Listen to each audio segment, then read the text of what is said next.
If anybody's here yet, just hold on a second. My equipment malfunctioned.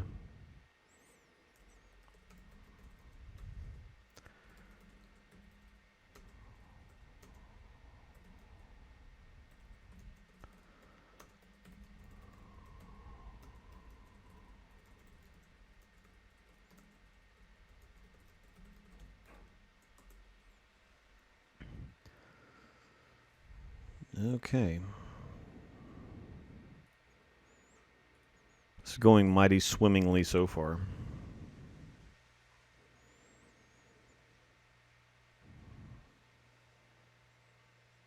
I think I'm streaming. Am I streaming? It says I'm streaming.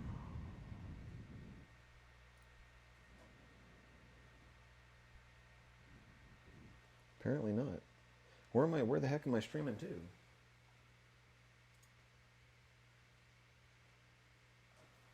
Apparently I have 19 viewers. So I don't know where it's at because I can't get to it. I don't know why I can't get to it. It'd be awful nice to be able to get to it. Oh. Well, there it is. It's got the wrong picture and everything. How about that?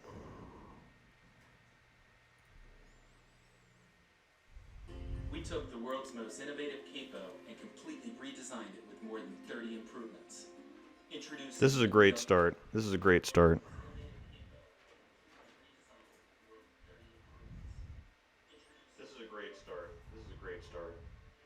Yeah. All right. So give me a second to shuffle some of this stuff around a little bit here because I'm having technical difficulties.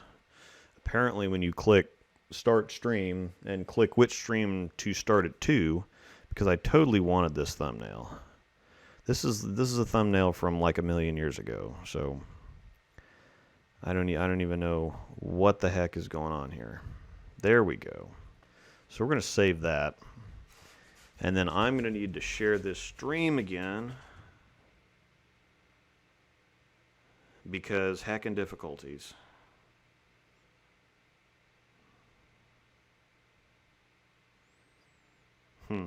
Okay, whatever.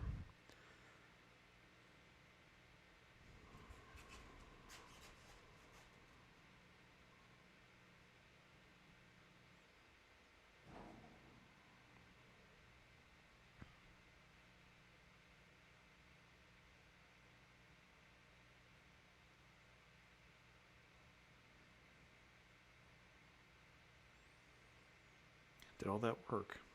All right.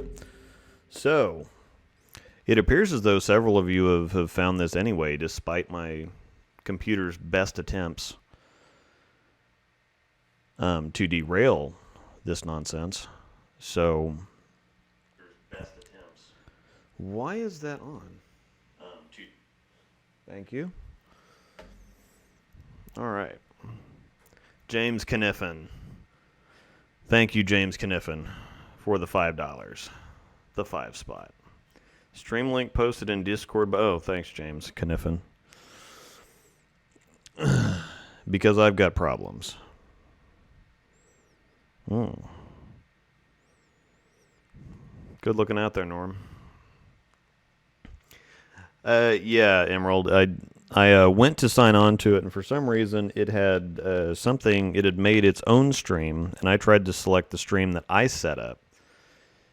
And so we had problems because it didn't want to start the stream that I had set up. It wanted to start the stream that it had set up, and then it decided to just close the one that I set up. And so here we are. So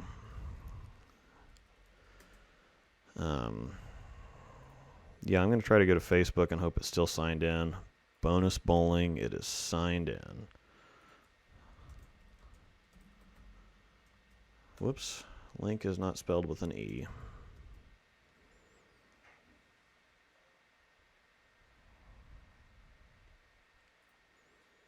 Sweetness.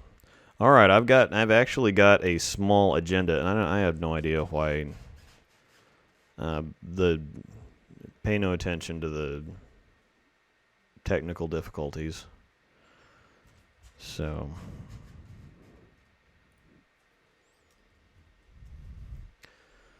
yes, I will be addressing that. Yeah, Jeff Postman, will you be addressing the fact on my Nationals rant part that you can bowl doubles with Jason Belmonte, but two college bowlers averaging 130 cannot bowl together because they are professionals? That's actually a thing, and we're going to cover that. Oh, Shay. $20. Dag nabbit. Halo Pearl's a beast. How's yours? It's a heckin' beast. It's a heckin' beast. I mean, so definitely appreciate you. Always come through. James Kniffen, by the way, you're losing now. Yeah, the donations are just it's the little dollar sign thing down there if you want to send me anything for my efforts. If not, watching the stuff is just fine too. It all helps. So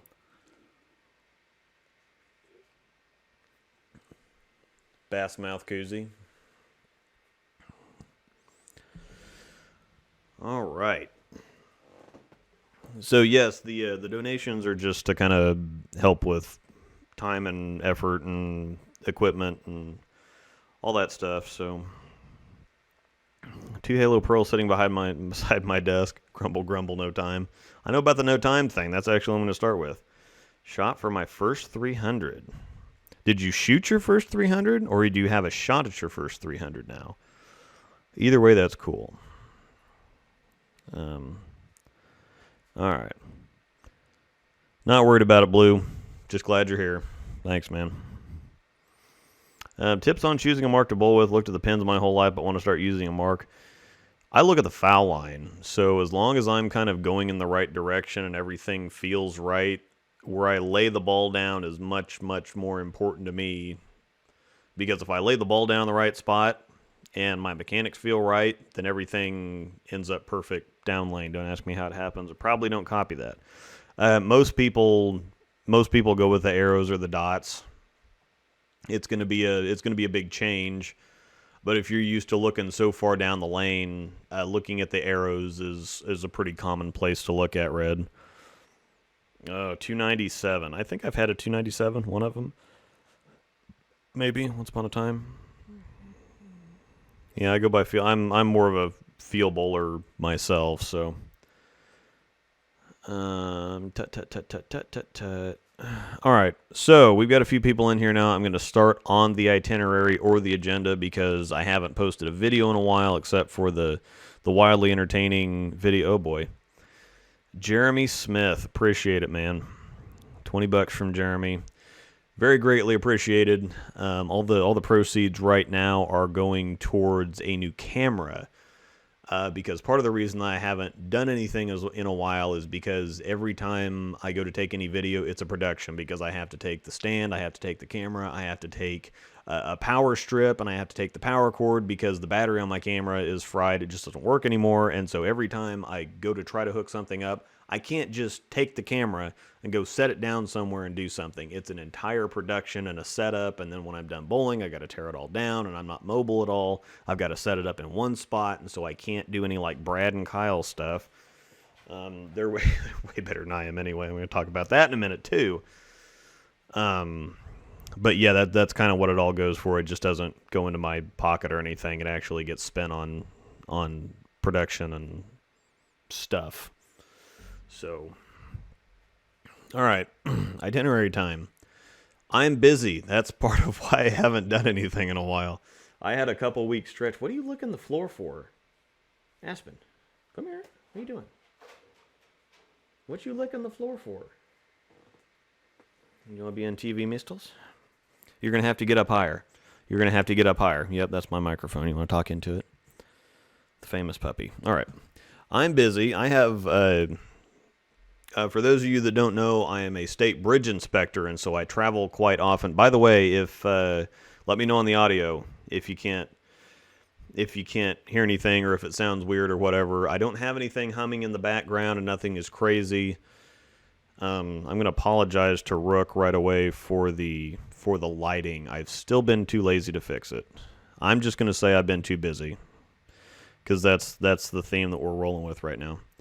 So I've been busy. I'm a state bridge inspector, and so I travel full time for that. I leave Monday morning, I get back Thursday night, and we work 410s, and most of the time it's a little bit longer than that. And so by the end of the day, we start at 7, and then we get done at about 5:30ish, and by the time I've unpacked in the hotel room and I have taken a shower and I have gotten supper and whatever else, it's like 8:30, 9 o'clock, and after walking around bridges all day outside, I'm really ready to just take a nap. So, not to mention that I don't have anything but my Chromebook here to do stuff on, and that's really good for just writing stuff. And so, I can't do anything Monday through Thursday. Absolutely nothing gets done. There have been a couple Fridays here. The next thing I'm going to talk about is I got asked to do color commentary for the NAIA Collegiate Invitational Finals. They were here in town at Westridge Lanes, which is the center that I bowl at. It was live on ESPN3. I actually got to do some. The finals were. I got to do some of the qualifying and the bracket and the match play, whatever, on NAIA.org, and that was a blast. But I had a couple weeks where it was just solid nonstop, something every day, and then we had that was all day Friday, all day Saturday. Then we had a tournament all day Sunday, and then I left again on Monday, and then Friday, I can't remember what the next thing the guy at the pro shop that works there now had gone on vacation, and so I worked Friday and Saturday for him, and then we had a 4-hour long board meeting on Sunday, and so it's just been so ridiculously busy that I haven't had time to do anything. And I was kind of hoping for that because the video grind can get kind of real. It takes a while to produce them, to pump them out. And being that Monday through Thursday are basically off limits, if I don't do it Friday, Saturday, or Sunday, then it's just not getting done. And I have had to cancel on a few tournaments. I have had a couple tournaments already. I have a crap load more tournaments coming up, which is what I'm going to talk about in a minute.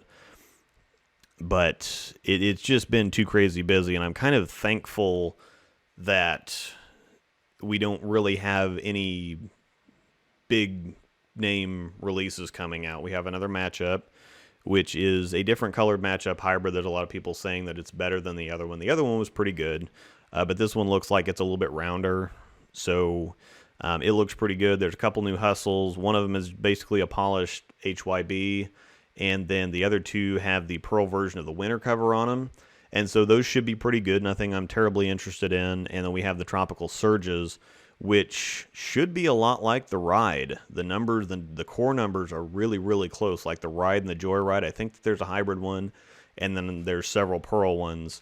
But the tropical storm line has gotten a much needed boost because the differentials on them are so low that they really are just beginner balls. A lot of other companies have stuff like Hustles or Vibes or whatever else, and those are more true low end performance balls. The Tropicals weren't really that, and then once you got into the hotline with the matchups, they were a little bit too strong to be kind of those low end balls, and so I think the Tropical Surges, if you're in the market for a true good dry lane ball, the Ride was one of the best ones of all time.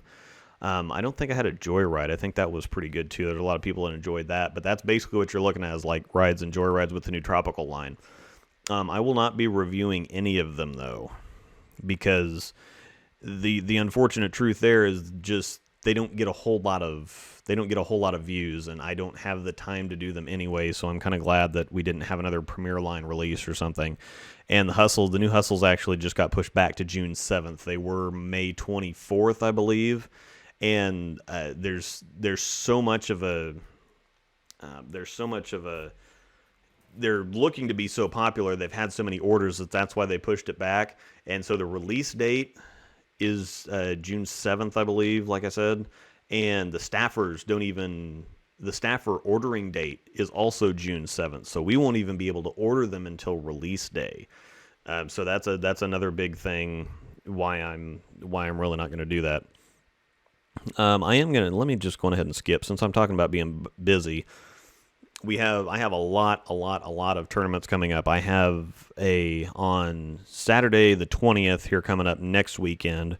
We have the Easter Doubles, which is a Kansas City tournaments. For anybody that's around here in the area in Kansas City, knows the KC tournaments. Mike Adamski and David Waswo run those, and we have it's just crazy here. I mean, we have people that show up to these tournaments like Wesley Lowe and Francois Lavoie and Mitch Hoope, Packy Hanrahan and Devin Bidwell, and all kinds of other names that you haven't heard of but probably should. Dylan Burns over the I think a couple months ago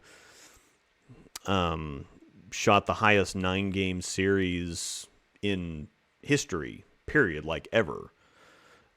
He's always taking people's money. Trevor Baumgartner's another one that he bowls here locally. He bowled for Newman. He's a really great lefty.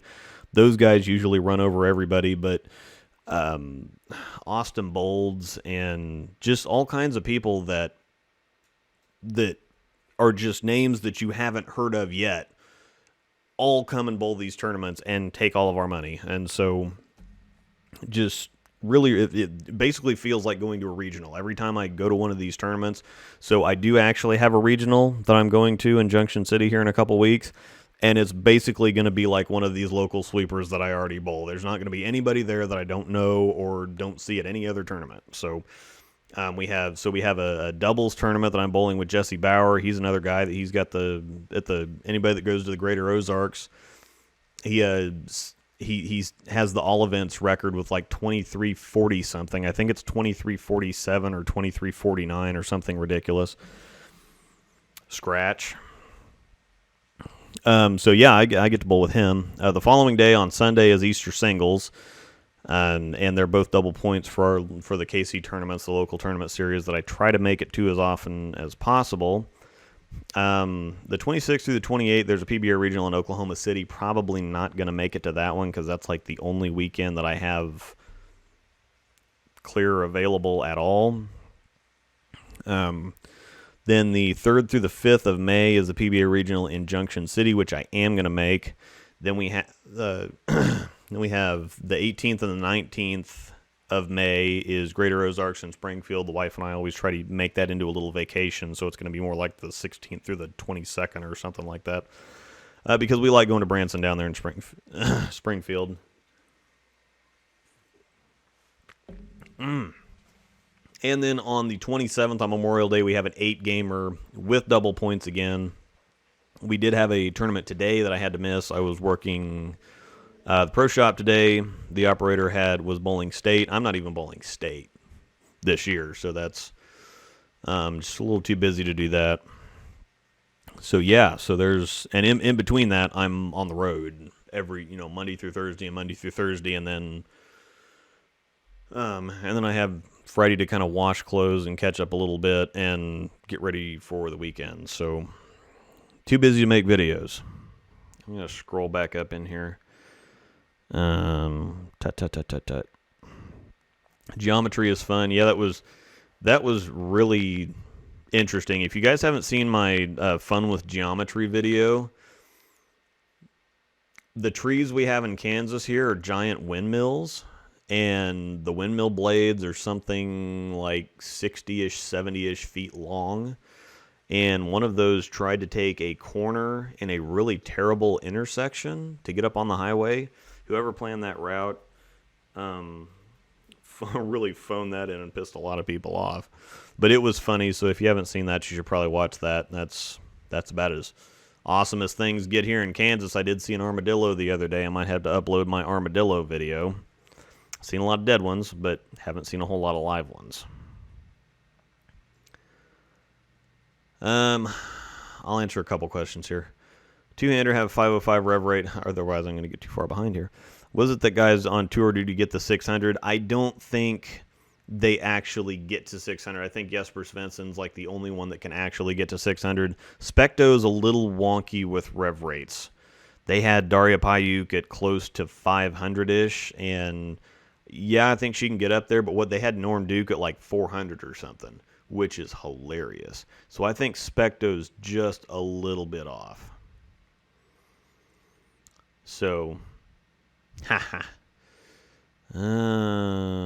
Yeah, Frankie's awesome, and he's one of those guys that just he's so cool and composed, and I wish I could be like that because I've had some meltdowns here the last couple days. Norm, wow. I haven't had nearly enough beverages to answer any Norm questions right now. Yeah. Peter Rabbit, Winnie the Pooh, and Will from Good Will Hunting. I haven't seen Good Will Hunting, so pick one Storm Roto grip ball for each player. What do you choose? Peter Rabbit, I think, gets an Idle Pearl because the colors match. Winnie the Pooh either gets a Halo or a Halo Pearl because the Pooh is just so nice and angelic. Will from Good Will Hunting, I don't even know. He probably gets a Sonic. Read into that what you will. Yeah, color actually does make a difference, Brian. When they came out with the original mission, Ebonite did, they tried 23 different colors, and red is the one that reacted the best, and so that's what was in the mission.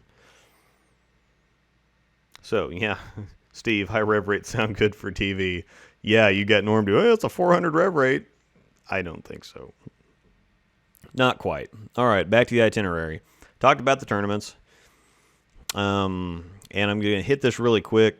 Brad and Kyle, if you do not subscribe to their channel, you really should. Because a couple years ago, when the review thing was, when my channel was kind of growing a little bit and I was starting to get to talk to people like Chad McLean and Gary Holsenberg, and I'm not going to drop any other names out there besides Carolyn Doran Ballard. But when I got to start talking to these people, I thought, well, this is actually really cool. If I get to the point where I get to know enough people, maybe I can weasel my way into saying, hey, Storm, this would be great for the channel if I could have Belmo on to, interview him or something. That could really, that could help out. I mean, it'd be in your best interest and whatnot. And so I thought, you know what? It'd be a great idea if I could get to some tournaments and get out a camera and find a player and just have a casual sit down, find a couple couches and maybe a fern or something like that, and have some really hard-hitting, in-depth conversations with some of these pros. It'd be really cool if I could do stuff like go to tournaments and do behind-the-scenes things and vlog and all of that. And then Brad and Kyle came along and stole my ideas. They had some of the best, the couple interviews they had with Matt McNeil. I think that was a 2 or 3 parter. That was absolutely fabulous. That's one of their early ones. And then one with Brad Angelo was really good. They had several other good ones, and now the vlogs that they do and all the stuff, and they put in so much time doing this. That's one thing that I really respect from them is the grind. They're out there trying to bowl and make a living and do all this stuff, and they're spending all of their free time doing this video stuff. And I'm watching these videos, and they have a cut every 5 seconds, or they trim it up. And you don't know how much work that is to get 40 minutes worth of stuff on film and then go cut it and trim it and cut it and trim it and look at this and then watch it back and make sure that that was cohesive. And then you move to the next section and then you cut it and you trim it and you cut it and it takes forever. I really respect the grind. I respect the editing.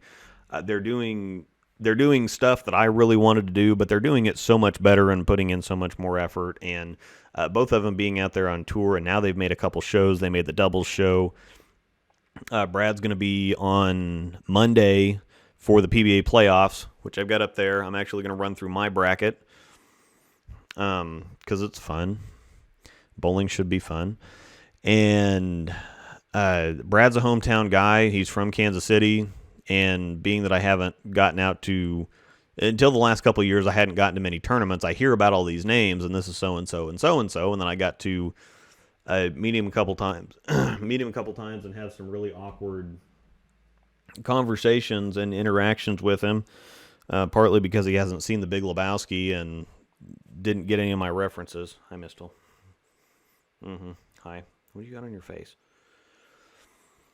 But anyway, go sub to their channel. If you like bowling, you should be sub to their channel. There's no reason you shouldn't be sub to their channel. And if you watch the PBA at all, you should have seen the references or heard about it. And so if you're not subscribed to Brad and Kyle, shame on you.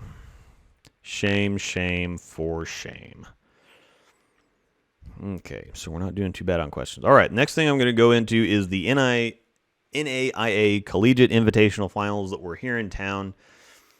It's a collegiate organization. They actually just decided to, they actually just met the requirements to have for it to be a national championship. So this is going to be, it was kind of a big deal this year. Next year, it's going to be a whole lot bigger deal because they have more teams involved in it. I think I read the article and it said something like they need 40 teams each for men and women to have enough interest for there to be a national title on the line. I think they got like 44 men's teams and 48 women's teams. And I had been asked probably a month ago because they had that here at Westridge in town. That's where I film all my videos at. And I'd originally been asked, said, well, they're going to come do this. The finals are going to be on ESPN3. They don't have anybody to do it. Would you be interested in running the commentary? And, I mean, it's not ESPN 8 the Ocho or anything, but, I mean, it's ESPN3. I thought, okay, well, it seems a little odd that they would just kind of pick a couple people to... I mean, I've had experience doing this before, but as far as running color commentary is one thing. Running a broadcast is a totally different story. And I said, oh, okay. I mean, I'll do it. And then about a week before, I heard, well, they're actually going to bring in their own people for it. And so you don't need to do it. And I was a little disappointed, but not really disappointed because I'm like, well, I don't want to... I don't know anything about running a broadcast. I can sit there and talk bowling, but I don't know anything about running a broadcast. Well, then I got called a couple days before, and they said, well, you know, these guys all got here to the tournament, and they weren't quite expecting this. So the guy that they brought one guy, and he's a soccer guy. He hasn't done bowling, doesn't know anything about bowling, and so they realized that this was a little bit bigger deal than the production company was. They realized it was a little bit bigger deal, and they thought it was going to be, and so they said, can you come do the color commentary? And I said, well, okay, I'm out here on the road. I can't do it Thursday, but I can come help him out Friday and then, you know, get everything figured out, and then we'll do the finals on Saturday. So I get there on Friday, and they introduced me to the guy, and he said, look, I don't know anything about bowling. I don't know what I'm talking about here. And so if you want to sit down right now while we're streaming on the NAIA website, because they were streaming video on the website the whole time, but then the finals were on ESPN3. And he said, look, if you can sit down, then we can figure some stuff out. You can teach me some stuff about bowling. You can get comfortable with the broadcast, the broadcasting side of things. It'll be good. And so I said, well, yeah, naturally. I mean, that'd be great. And so I sat there with him all day Friday, and it was really a lot of fun. Now, when you have so many teams bowling, and we were sitting on the approach on 1 and 2, and then there's 32 lanes of people bowling, almost, and it's hard to keep track of what's going on. And we had the women down on our side, and the men were down on the high end. So the one thing that we realized when we got to the telecast is that we'd been watching the women bowl the whole time, so we knew what was going on with them, but we weren't quite as up to date or didn't get to see as much of the action from the men's side of things. But the thing that I took away from it is the guy, even though he didn't know anything about bowling, and for anybody that may have watched or listened to it, it was kind of painful to watch or painful to listen to at some points, because he didn't know what he was talking about, but he'd never done bowling at all. And so he actually called Rob Stone up and talked to him. He did quite a bit of research. He had names, he had lineups, and he was your consummate Rob Stone or Joe Buck. I mean, he's just the guy that runs the stuff. And we have the headsets on, we have the little box, we have monitors in front of us that see what the cameras are seeing. Then we have the boxes where we have a cough button, and we have a talk back to the producers button, and then we can hear each other in our headsets, and we can hear the producers in their headsets. saying, okay, so we're going to go to commercial, or hey, you guys have been talking about this too long, or hey, we've got this graphic popping up, or hey, we've got this, or hey, we're going to be back in 30 seconds, or whatever. And he was able to really multitask and come in out of the breaks professionally and go into the breaks professionally, and he made it all work out pretty good, which really helped me because yeah, there was a couple times where I fumbled some stuff, but it's a lot more difficult to do than you might think it would be at first. The commentary on the website while we're just watching all the match play and stuff, that's easy because you just talk and talk, and there's too much going on to individually specifically do stuff or watch stuff. But when we got into the finals, I have a lot better appreciation for like Randy Peterson now. Some people crucify him sometimes, but when you're watching individual shots, there's only so many times that you can talk about the difficulty of a 10 pin, or I think I said momentum about 28 times, maybe 29. I can't really remember since I said it so many times. Or we had probably a dozen or more 3, 6, 9, 10s left. There's only so many times you could talk about how difficult that is and break down how you go about picking it up. And you've also only got so much time to talk about other things. Plus there's commercial breaks to consider. And then, it was double elimination finals. And so the team that came out of the loser's bracket had to beat the team that came out of the winner's bracket at two best 3 out of 5 sets, and that actually happened for both of them. And so we had 15 minutes of air to kill while they were practicing for the second set. And so then you can just talk at length about everything, but when you're in the actual broadcast watching the shot by shot during the games, you can only talk about certain things so long. You can't go for like a minute or a minute and a half talking about ball reaction or about how you set your lineup up, or about how you do this or how you do that. And so you kind of have to, I found myself saying a lot of things that I couldn't believe were actually coming out of my mouth. Some of the, and you can't just sit there and say, and search for words. Like I can do that on here because you guys are all used to me sounding like an idiot. But on there, you have to sound professional, and you have to keep talking, and you have to be as concise as possible, but as informative as possible. And you have to be interesting, but not too interesting, and a little edgy, but not too edgy. And so it's really kind of confining. And I just found myself saying, like I said, some of the dumbest things that I've ever said, and couldn't believe I was saying them. But it's because that's all I really could say, because you're dealing with people who know a crap load about bowling and people who know absolutely nothing about bowling. And so you have to keep it simple enough for the newbies, but you have to, because there's going to be a lot of parents watching. There's going to be a lot of parents watching, some of whom may not know bowling that well. And so you have to keep it simple enough for them, and also any new viewers who might just happen to come, college bowling. This sounds fun. I've been drinking. And those who really know what they're doing and know what they're talking about. And I'm sure I had a lot of eye-rolling moments for, the people who actually knew what they were talking about. But I'm sorry, I apologize. It was actually quite a bit more difficult than I thought it was going to be. And I didn't think it was going to be easy. But it is a little bit different when you're standing there and the production is going through, and all those people know exactly what they're doing, and he knows what he's doing, and I'm just kind of trying to talk bowling, and we ended up, I guess it's the play-by-play guy's responsibility to kind of run the show. But I felt the need to kind of step in there and save him several times because he didn't quite know what he was talking about. But the play-by-play guy comes in out of the commercial breaks. He goes to the commercial breaks. After every single shot, he's the first guy to talk. The color commentary guy is just there to support him and fill in as needed.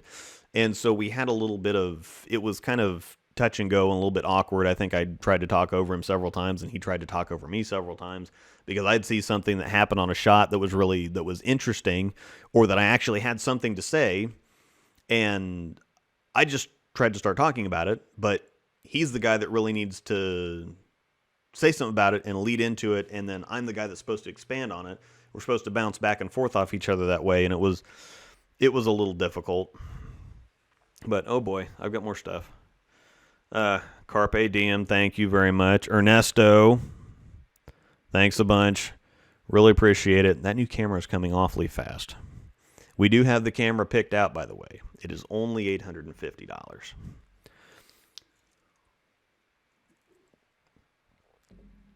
And no, I'm not trying to milk donations.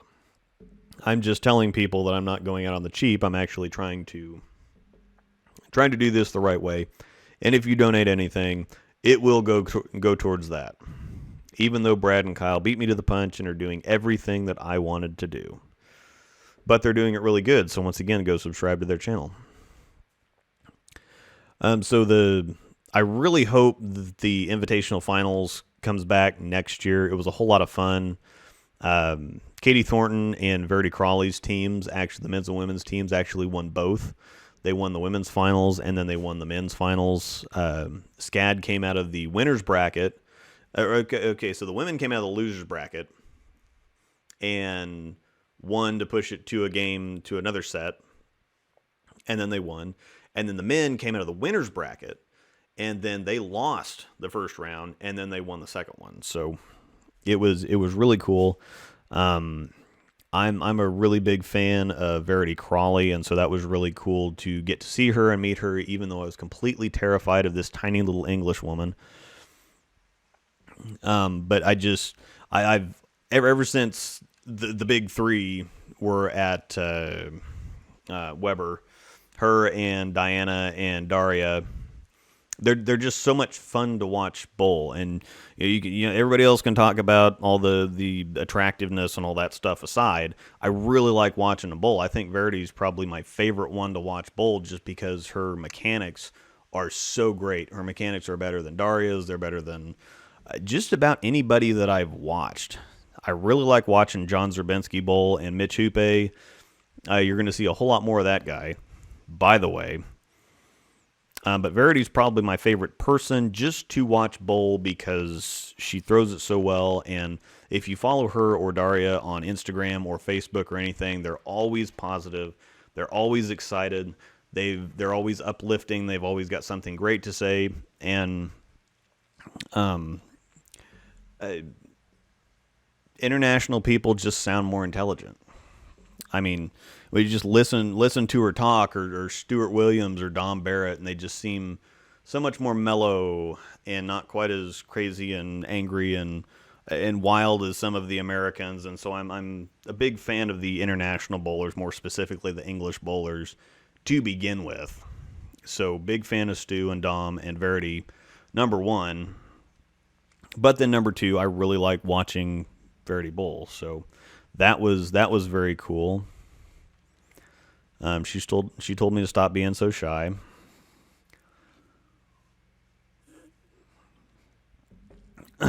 Which is not really my thing. I'm starstruck as hell. I'm terrified. I mean, you've got to hold my hand and help me out, and I don't know. I know that they're just people, and I think it's really funny when people get nervous about talking to me because I'm just a nobody that makes YouTube videos.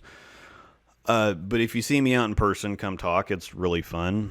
I had a buddy down there. His girlfriend was bowling in it, and basically spent a couple days with him. He came over, and after we did the commentary, then we had a sweeper that Angel and I run that night.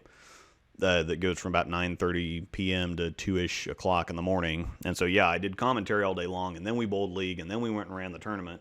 And then we turned around 6 hours later and come back and did the commentary early in the morning for the match play, and then the finals, which both went to 2 sets, and we were done at like 6 or 7 o'clock, and I was really tired. And then we had a tournament the next day, which was really fun. It was a bracket tournament. Anyhow, I'm going to move on because I've been rambling for a while, but Verity Crawley was really cool, and it was a lot of fun. And just anything, collegiate bowling is like the best thing in bowling, period. It's so much fun. And if you don't come away from a collegiate tournament or out of the collegiate ranks yourself, or if you're not on fire for bowling and just want to go spend all your time in a bowling alley, I don't know what's wrong with you. I don't know what else you need. It's about like the PBA League in Portland. It's as good as it can get. It's just so great. So, okay. So the Masters recap. I've got to remember who were in the Masters now because I wrote this like a week ago, and I've got to remember who were in the Masters. Um, there's a lot of people that were instantly saying, okay, well, who are these guys? Because you've got Mitch Hoope and you've got Michael Holloman and you've got Jacob Buttriff sitting on top of everything and Jake Peters. Who was the other guy? Maybe they are no names. I have no idea. Who was in the Masters?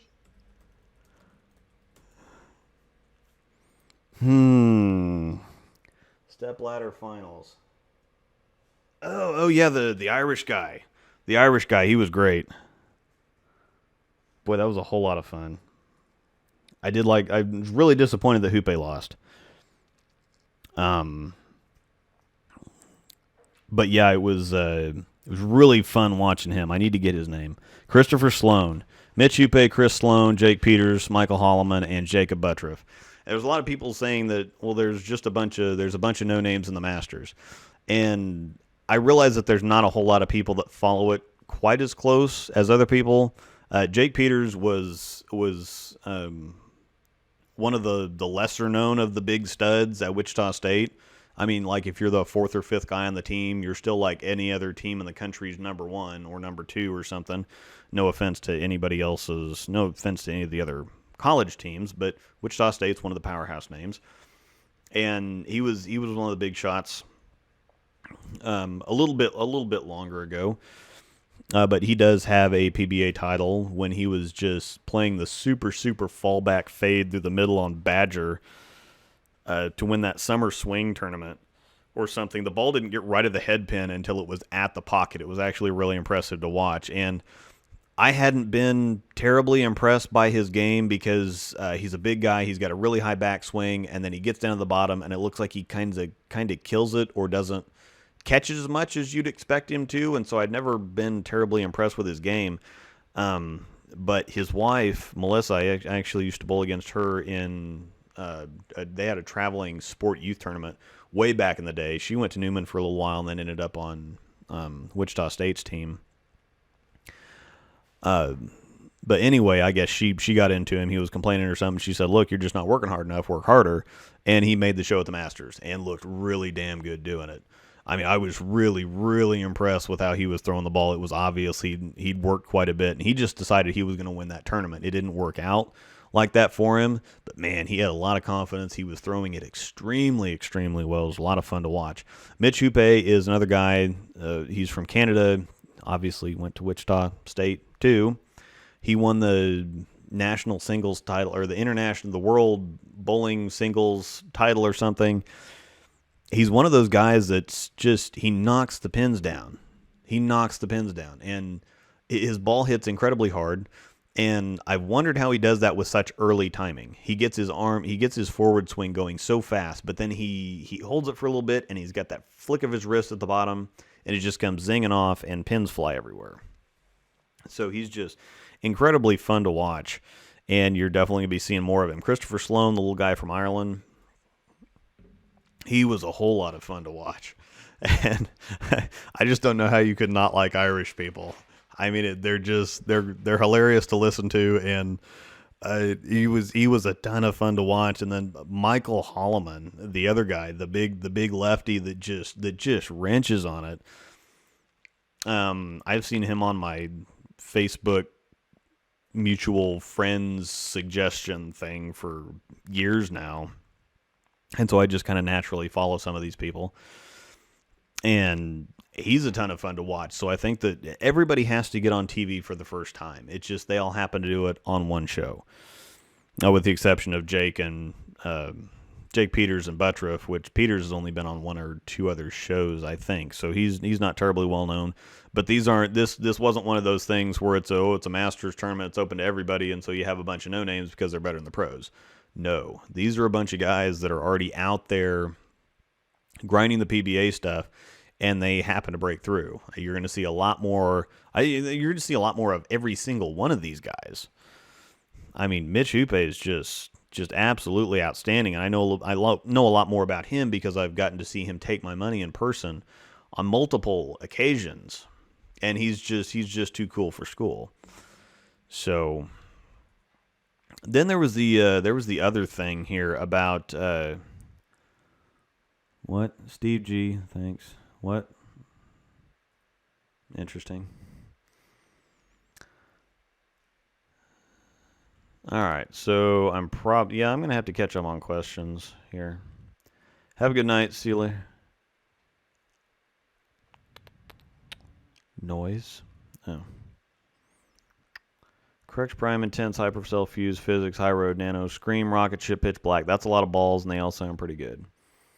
You've got a lot of ASIMs, and you don't have a whole lot between like the physics and the scream, or like the rocket, You could probably use something like a high road X, or just an original high road, or like an idle pearl. You really need an idle pearl in there. Everything else looks pretty good. High road, nano, rocket ship. You need an idle pearl in there.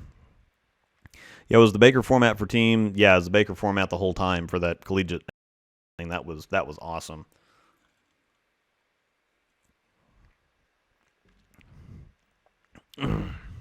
Yeah, not only does Verity sound smart, she's very smart too. And so that just makes it even more intimidating. My wife intimidates the hell out of me too, so.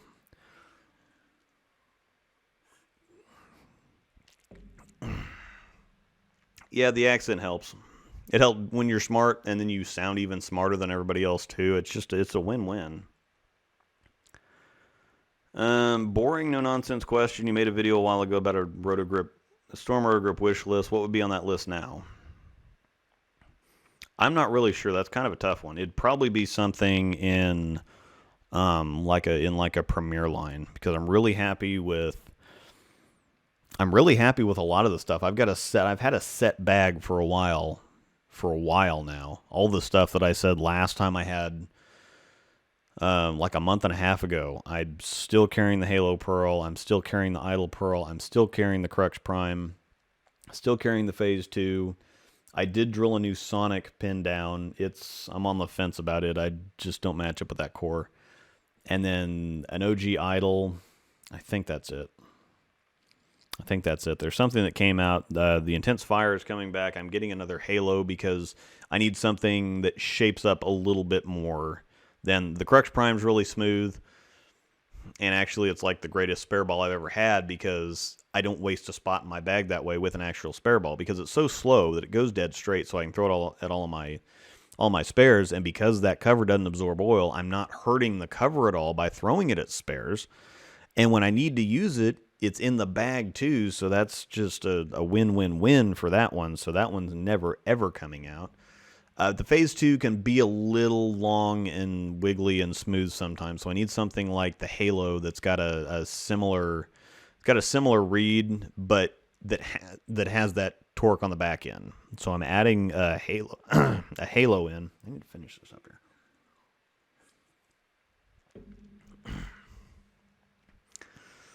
I wasn't really enjoying Diana first time I saw her bowl, but as time has gone on, I've been really enjoying it. She's pretty good too. She's got weird form because she's got that. I think they've all got that where their forward swing comes in front of their face or goes this way. Verity has it. Diana has it. I don't know. I can't remember if Daria has it or not. But yeah, she's really good too, and I'm so excited for the PWBA starts in a couple weeks here. And so, really looking forward to that. Stu's hilarious.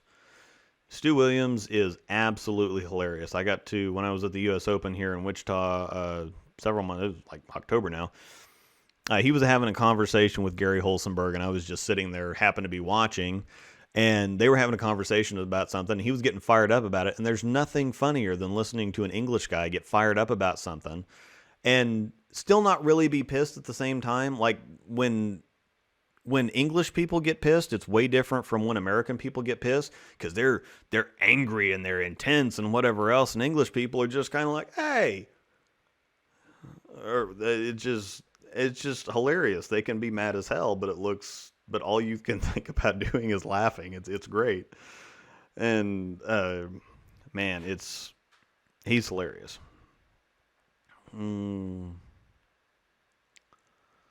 Tut, tut, tut. Yep, Jake Peters. Much more impressed. Much more impressed. I'm looking forward to seeing him again. Chris Sloan, thanks. I found it. Yeah.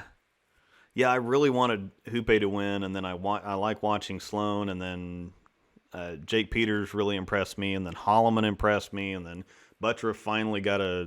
It was a great show. Everybody that said, "Well, these are a bunch of no names" and didn't watch it, you missed a great show. So, I mean,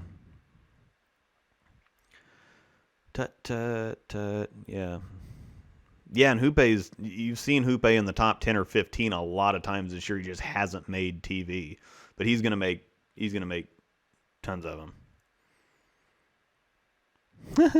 Space is fake and the Earth is flat and motionless. None of your sports would even be possible on a spinning globe. We've all been deceived on an epic scale. Research. I've got to leave that one there. That's great. Storm seems to be missing a Premier Line Pearl ASIM with the intents being discontinued. What comes first, Physics Pearl, Crux Prime Pearl, or something else? I'm betting on a Physics Pearl. I was hoping for a solid intense, and so Chad shook things up a little bit on me with the Crux Prime right after doing hybrid back to back. So we do need a Pearl. So with the intense being discontinued, I'm guaranteeing that. I mean, there's no way that a Pearl's not coming next. I would expect a Physics Pearl because they're not.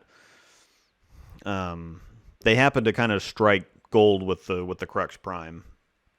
And it's a different ball, but there's a lot of people that have gotten it and have kind of figured it out, and a lot of people are having success with it. And so I think it was a lightning in a bottle type deal for that, so they had to go on ahead and do that. But they didn't spend so much R&D on that atomic core to just kind of put out a ball and then forget about it. So Physics Pearl, I have no idea what cover is going to be on it. I'm hoping Spec Pearl. That would be awesome. But I would guess Physics Pearl with Spec. Crux Prime, and I have an Intense. The Intense Fire, I actually just ordered another one. Mine, for some reason, has been sitting here at home on the floor, and every time I take it and bowl with it, I do well, and then I take it out of the bag in favor of something more exciting. And so I'm just going to start carrying one of those around. So, Storm Rocket. I really, really liked that one. That one was too much fun. It's way too much fun. Not quite enough fun for me to want to find another one and spend a bunch of money on it, but it was fun. Okay, so we went through the Masters recap. The other thing was the colorful audience in the background. There was some, they couldn't say it on TV, but they had some like pimps and hoes or something going on. And that's what everybody was saying anyway. Don't quote me on that. But they were a bunch of people from Portland, from Bowl Portland, which is where they have the PBA League and where they're having the PBA Playoffs. And so some of those people actually timed their Open Championships a couple days so that they could be at that show. And Tom Clark and Chad Murphy put them back there to kind of jazz things up a bit. There's a lot of people that are kind of on both sides and say, well, that's totally classless and it doesn't belong in a major championship. And there's the people that say, well, bowling's not golf. Anytime bowling tries to be golf, it's dead, it's slow, it's boring, it's lifeless, it's just... And so that's why I think Portland is, and the PBA League is the best thing that professional bowling has going on right now. The one problem I do have is that it was a major championship, and normally you take those a little bit more seriously, and so seeing that kind of raucous action in the background was a little unexpected, I suppose. I didn't really find it as tasteless and classless as a lot of other people found it, but I didn't exactly find it as positive or awesome as the opposite end of the spectrum found it. So I thought it was a little out of place for a major, but they're awesome people and they travel all the way across the country and scheduled that specifically so that they could be there. I mean, that's being a diehard fan. and they do great things for the PBA up in Maine. PBA League's the best thing that professional bowling has going for it. So, hey, more power to you. All right, so PBA Playoffs. My bracket and the PBA League.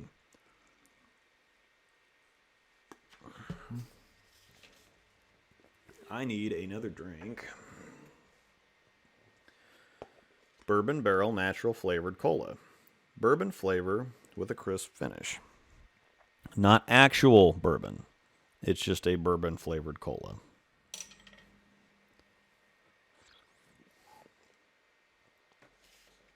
And it's tasty. So, PBA playoffs are really exciting. They're really drawing it out. I don't know why they're taking so long doing this, but we'll have something to watch every single Monday going forward here, and then we'll have I think the PBA League. I don't know when that starts. I think that gets sprinkled in here too, but we'll still have the PBA going on while the PWBA is starting up, and so we're going to have bowling all over the place. Now, for the PWBA, you have to subscribe to Bowl TV on YouTube to watch the qualifying and all that stuff. There is a fee for it, but I don't really care. It's the PWBA. I'm going to pay it. I'm going to watch it, and you should too. So, for anybody on my Patreon, Discord, whatever else, we are having a little bracket contest.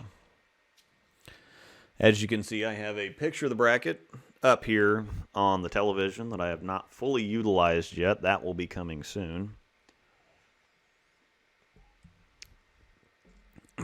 But the matches that already got underway here, Chris Barnes, Kyle Troop, Chris Prather, Darren Tang, Rhino Page, Sean Maldonado, Dick Allen, and Andres Gomez. For Barnes Troop, and we all had this done obviously before the whole thing happened. And if you haven't seen what happened, I'm going to spoil it right now. So, sorry. Barnes and Troop, I picked Kyle Troop just mostly because of the higher rev rate. I mean, that's one of those things that Chris Barnes has been known to get tapped on occasion and maybe have just one bad shot in there. Just one bad shot. He had more than a couple bad shots. He actually could have beat Troop, but he had a couple odd misses for him. He's one of those guys that's usually pretty laser accurate, and if something bad happens, it's very rare or he gets tapped to death. So I really just picked Troop there because of the higher rev rate. Prather and Tang, sorry, Darren, but nobody's beating Prather right now. I mean, Chris Prather is another one of those guys that I see at tournaments. There's a Swiss Trios in Wichita every year that he's got a team at, along with Wes Malott and multiple PBA titles and Eagle winners in the building, and I go to have fun. And they make good White Russians there. But Prather with no titles was already terrifying. Prather with one title, Chris Prather, is, I don't know what's worse than terrifying, but whatever word that is. He's got one of the best games, if not the best game out there, and he's bowling with a lot of confidence now. And even though they're dragging all of this out, they're bowling it quite a bit quicker. The rest of this going from now on out is going to be tape delayed. The first round on the other side of the bracket has already been done. It was done the following day. I don't know what happens in that one, so I definitely won't spoil that because that comes on Monday. So I don't know what the other round looks like, but they're going to bowl. They're not going to bowl these rounds like every single Monday or whatever. They're actually going to bowl it quite a bit quicker, so he's going to have a little bit of momentum going forward. Rhino Page and Sean Maldonado. Rhino's another one that's been throwing it really, really well recently. He has. Somebody said that Hoope's had a lot of close calls. Rhino's had a lot of close calls here recently too. So I definitely had to go with Rhino in that matchup. And then the Dick Allen Gomez, the Andres Gomez one was kind of interesting for me. I did pick Dick. But that was the one that was kind of a toss up. I was pretty sure about the rest of them, but Dick's had a good season this year, and he's one of those guys that has all the confidence in the world. He has all the smarts in the world. He's very good at lane play and reading ball reaction. He just doesn't have the best physical game in the world. So I think he's a guy that's an overachiever, and when he gets lined up and when he gets comfortable with what's going on the lanes, he's going to be tough. Don't look at his physical game. Don't look at his mechanics. Don't pay any attention to that.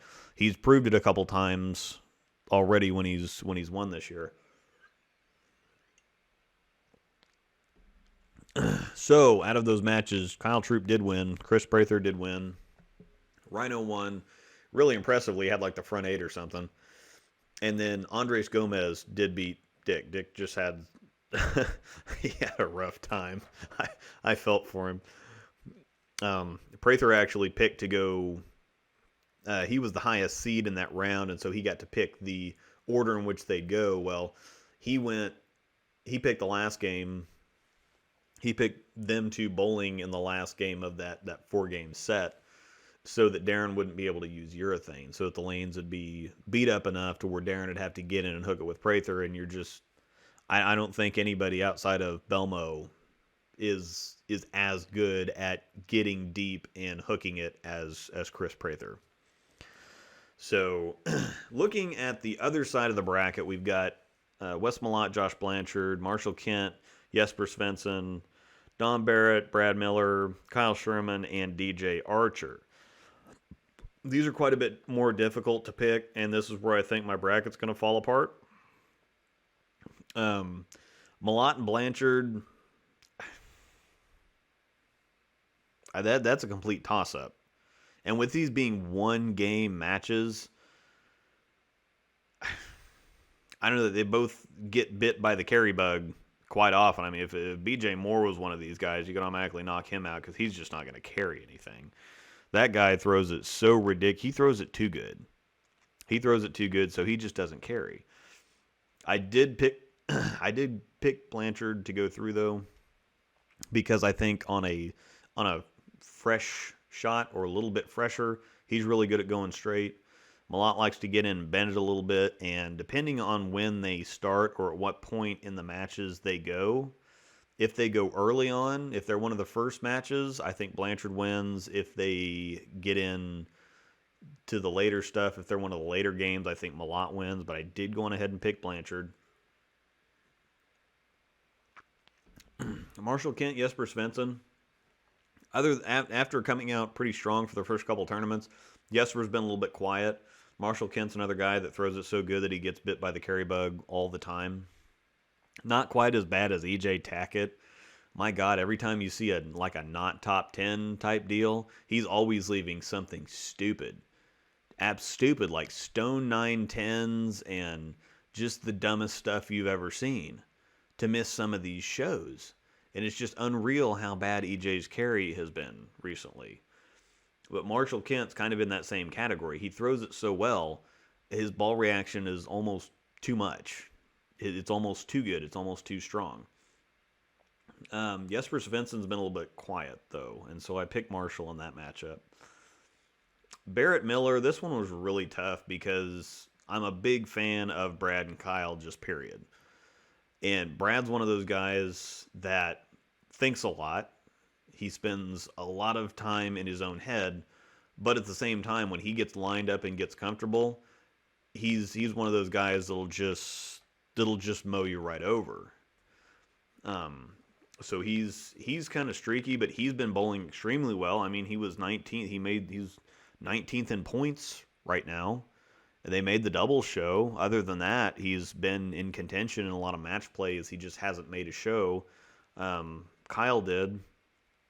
But Brad's one of those guys that just kind of needs a little bit more time under his belt, I think. He's really, really good, and I'm rooting and pulling for him the whole way. And I really hope that sometime here soon he finds the time to watch The Big Lebowski so that when I'm at a sweeper and I've had a couple drinks and I come over and tell him to go ask somebody where his Pomeranian's at, and he kind of gives me this nervous smile and like, oh, yeah, what's, Okay, why? Why should I do that? Why? You see the Big Lebowski? It's a show dog with papers. You can't board it. He gets upset. All right. Cool. Uh huh. Yeah. That pretty well entails most of the interactions that I've had with Brad Miller. So the one pro that I actually have the balls to walk up and talk to, and try to have a normal conversation. It's not normal at all. That's probably why I'm so shy. It's probably why I don't talk to people. Anyway, I am picking Brad Miller in that because I'm really rooting for the hometown guy. I'm a big fan of Don Barrett. But I think that Brad he's getting exposure and he's getting confidence from a different place. Kyle Sherman's a very confident bowler and he fits really well on YouTube. Brad's a little bit more reserved, a little more mental. And I don't mean that in a bad way.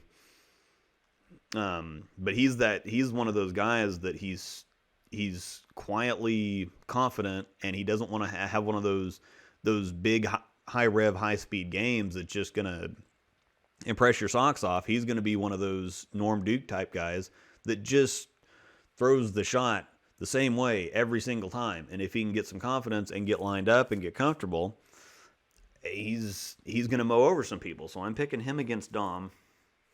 In the Sherman Archer match, DJ is he's a one trick pony, but that trick is really freaking good. If he can get deep and hook the lane, he's gonna hurt some people. Now Kyle has gotten some experience under his belt, and he's gotten some things rolling.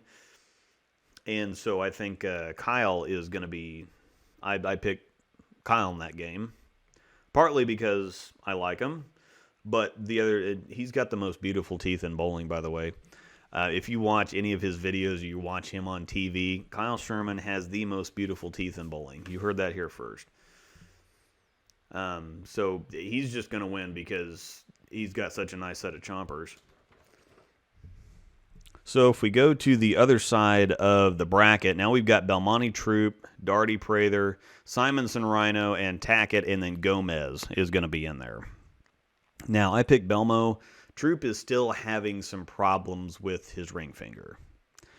Kyle's been bowling exceptionally well, and at first there, it kind of seemed like every time he got on TV, it was like, well, he's the flashy guy. He's kind of like his dad, but he's got the afro, and he's cool, and he's fun to watch, and it's like, okay, well, you really notice him when he's on TV, and then all of a sudden he just keeps making the shows, and keeps making the shows, and keeps making the shows, and he's just kind of quietly somebody that you expect to be on TV, and you have so much fun watching him that you're not even thinking about him being on TV or him winning titles or whatever. You just want to be on TV. You just want him to be on TV because he's so fun to watch. But I did go on ahead and pick Belmo. Belmo is absolutely on fire. He's the best bowler on the planet. I don't care what you say about the two-handed stuff. If you watch him, if you would just watch the decisions he makes, his lane play, his ball choices, I wish people knew how smart Belmo really was. He's the smartest bowler on the planet. Plus, he's got the game to back it up. So, sorry, y'all. He's sorry. Darty Prather, again, Chris is just mowing everybody over. I picked Prather to win the whole thing. I'm just going to go ahead and say it now. I picked him to beat Belmo. I don't even really care. Chris Prather is just he's my second favorite bowler to watch right now, and he's really dangerous. Belmo's my favorite to watch because he just does everything perfectly, and he's so smart. Prather is just so fun to watch because of his mechanics. His mechanics are just so excellent.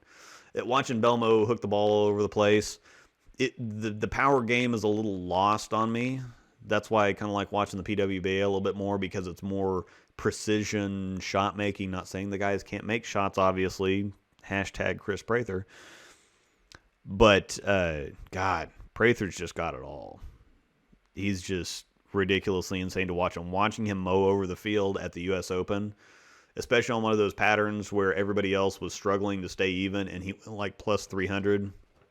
2 hours left of everybody else slow hooking the entire lane and just mowing stuff over. It's just insane to watch. Rhino Simonson was another tough one because Simonson's bowling really well, and plus now he's got that backup ball that he's so good with. It's wow. So he might even try to do something to mess with Rhino, but Rhino's also bowling extremely, extremely well right now. If they use that pattern, if they use that same pattern for this whole thing, Rhino's going to be tough to beat too. Then we move down to Tackett and Gomez. I just don't think Gomez has the power to keep up with EJ. EJ, his carry is so bad. I think EJ plays a little too far left. I think EJ plays a little too far left. He likes getting deep and kind of slow rolling it like Andres does, but he's got almost twice the rev rate. Or he probably doesn't actually, but it looks like he does. And he leaves some of the dumbest stuff that you've ever seen. Now, I think that EJ's still going to win. So that just kind of is what it is. Now we go to the other side. Buttriff, Blanchard, O'Neill, Marshall Kent, Duke, Brad Miller, Sean Rash, and Kyle Sherman. Buttriff is another one of those guys you really can't bet against him, and I'm not going to until the championship match. I have Prather Buttriff in the championship match, so hashtag spoilers. But Buttriff's just a guy that he's on that other level, kind of like Belmo, kind of like Prather. Those guys are the top three for me right now. And just if they get on TV, if they all get on the same show, that's going to be the best show ever. But, I mean, no disrespect to anybody, but Buttriff's just one of those guys. He's got that unique voodoo role with what he does, and he's just good. So that's just what's going to happen there.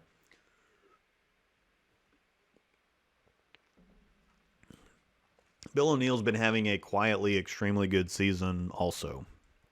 So I picked him over Marshall Kent because I think he's going to get screwed fewer times than Marshall does. Because Marshall's got that EJ bug where he just can't carry, and he always throws one shot out the window. Every single, and I got to meet him at the U.S. Open. He's really cool. Really enjoy meeting him. Really cool guy. But his carry sucks sometimes, and he's got that one shot every time he's on TV. He's got that one shot, and it's in the 6th or the 7th frame, maybe the 7th or the 8th. But he always throws it out the window. He always throws it out the window. It's the craziest thing I've ever seen. Not quite as crazy as EJ leaving a stone 910. But his carry sucks, and he always throws one out the window on TV. So that's just the story of that. Norm Duke, Brad Miller. Norm probably will win this one. Norm will probably win this one, but I'm pulling for Brad because he's the hometown guy. I want to see him do well. And I haven't checked on comments in a while. I'm really sorry for that, but I've got a schedule, and I'm not thinking questions. I'm not thinking questions, and it doesn't look like there has been a whole lot. James Kniffen. James Kniffen can answer my questions for me.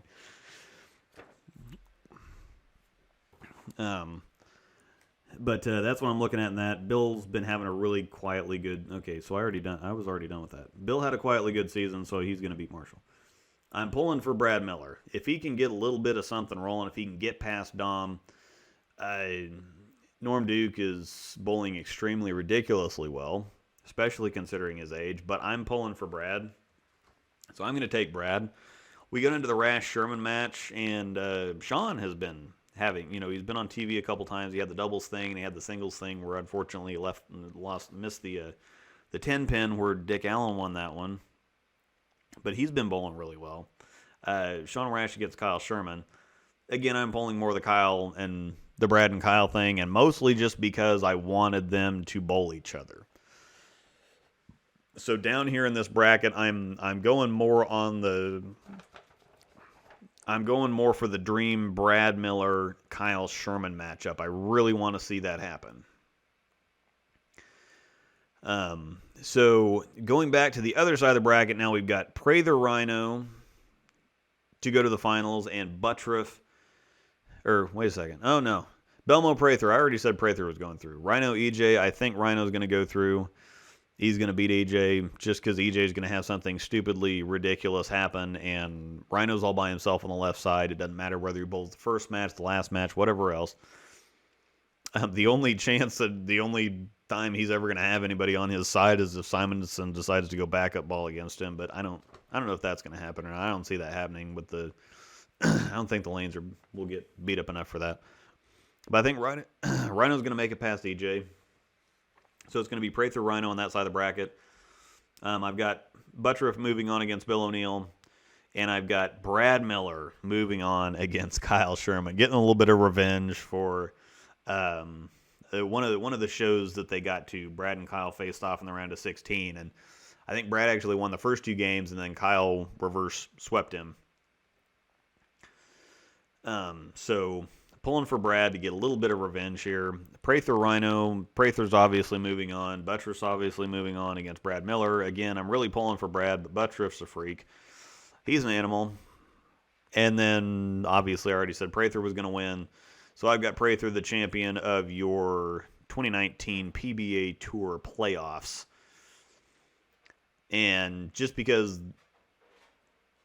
Buttriff's got one of those things where he mows over the field and then has some bad luck on TV. Prather's had one of those things. He's been on TV a handful of times and just hasn't gotten it done until this Scorpion Championship here recently at the World Series Bowling. But, man, I don't know how you pick between Prather, Belmo, Buttriff, but I did, and I picked Prather. So that's my incredibly long-winded PBA playoffs, because that's what I do. I can talk and talk and talk and talk.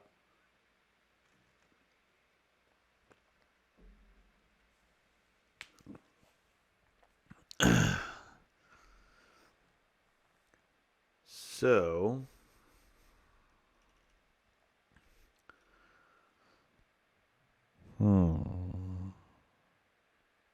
Kyle's Pound Town comment. I didn't see the comment. I saw when the Barstool Sports wrote about him. That was hilarious. Hey, where do you get the Storm Roto banners? They actually, headquarters actually sent them to me to put up in the background. So, yeah, headquarters sent them to me. I don't know where you can actually get them. I think that you either just get them from reps or somebody sends them to you. So,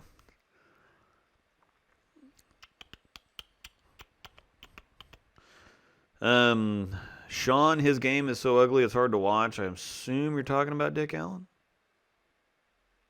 Possibly. You haven't seen my game then.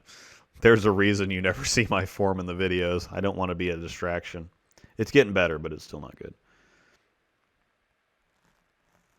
Would you rather bowl at a skate park or skateboard in a bowling alley? Skateboard in a bowling alley, definitely, because it's inside. If I was bowling at a skate park, I'd have to be outside, and nah, bruh. All right, James Kniffen, $10. Thanks, man. Here's a discussion starter. What's your equipment plan for the Open Championships in Vegas, and when are you bowling? Let's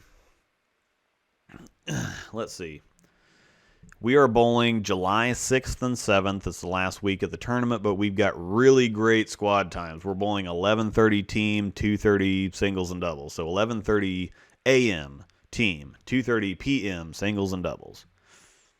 So they actually made the tournament a week longer, and so we got in on the squad times. One of the guys that I'm going with that set it all up is the guy that runs Greater Ozarks in Springfield, Missouri, Chaz Brewer. And so he can't really do much until Greater Ozarks is over in June-ish, middle of June, end of June. And so we are going the very last week of the tournament. My equipment plan, the Crux Prime is going to be the first one in the bag at either 1,000 or 2,000. We're doing a practice session Friday night before team. We bowl Saturday, Sunday. I think. We bowl Saturday, Sunday. We're bowling a practice session Friday night. And so I'll figure out what surface I'm going to put the Crux Prime at.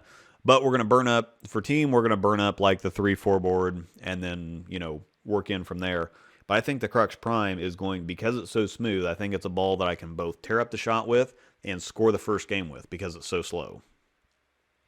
So, man, Jeremy Smith, another $20. Great show tonight, I really enjoyed it. I think having an itinerary helped a little bit. I had some stuff to talk about. So I've still got more stuff to talk about. I can just talk, and I still got my big points coming up. I've got 3 more big points coming up. So we're going to talk about clarifying and explaining my staff position with Storm. It's not quite what people think it is. Negativity and elitism in bowling needs to go. And my annual Nationals rant is still coming up. That's going to be the best part. Doing a live stream for Nationals. No, that's part of the rant. Hashtag Cod Murphy. Thanks again, Jeremy, though. Really, really do appreciate it. Helps out a lot.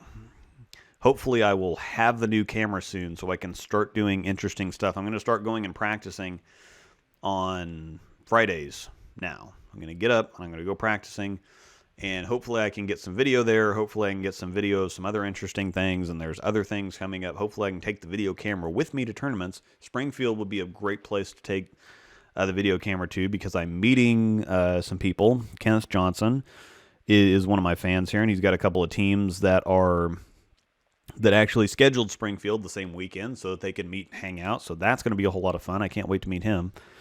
Talk to him quite a bit, so that'll be fun. And then just the rest of these tournaments. There's a lot of craziness that goes on. Also, streaming bowling, the channel Streaming Bowling. Find that. Nick Campfield streams a lot of our KC tournaments, and that's where you'll see guys like that and up and comers like Briley Huff or Haw. I still don't really know how you say his last name. Brandon Martin, Justin Hromick's kid comes and bowls every once in a while. He's pretty fun to watch. Austin Bowles is another guy.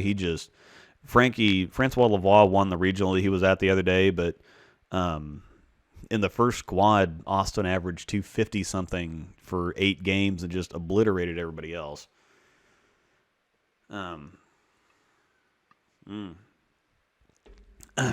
Really quick. Broke my wrist the other week, got pins put in on Tuesday, can't bowl until about. What are your tips for injury recovery? Don't rush it. Don't rush it, or you end up with a chicken wing and turning your wrist like this in your backswing. Don't rush your rehab.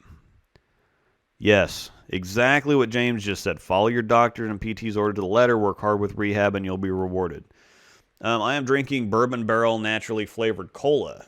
So it's bourbon flavored. It's not bourbon flavored with bourbon. Unfortunately, it's bourbon flavored with something else. Anyway, back to James' points. Your equipment plan for the Open Championships. I am taking a couple of new shells, and I am taking a couple of old shells. And old covers and new covers. Basically, once you have older covers, they've tamed down a little bit, and I haven't detoxed anything, specifically because some of these balls, like my Idle Pearl, has tamed down quite a bit, which I'm super happy about, because you get the roll of a stronger ball without it digging in and being quite so sensitive to friction. So my Idle Pearl has tamed down quite a bit, but I've done that on purpose.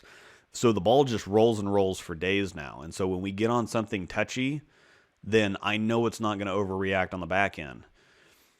So that one's definitely going. I think I'm drilling a new Phase 2. I think I'm just going to put surface on my Crux Prime because it's not going to... I haven't done the 2-month report card on that, but it's the best spare ball I've ever owned.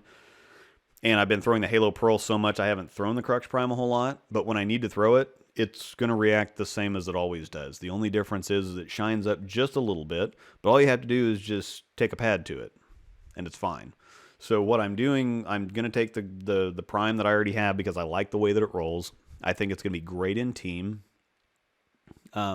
A Halo Pearl is going, so I've got Crux Prime, Halo Pearl, Idle Pearl. The Idle Pearl and the Halo Pearl are both pinned down. The Idle Pearl is going to be more like a second or third game team ball. The Halo Pearl is probably going to replace my No Rules Pearl. Is gone for several years, but the Halo Pearl is kind of in the same vein. It's very clean, it's very rolly, it's a little bit more off the spot.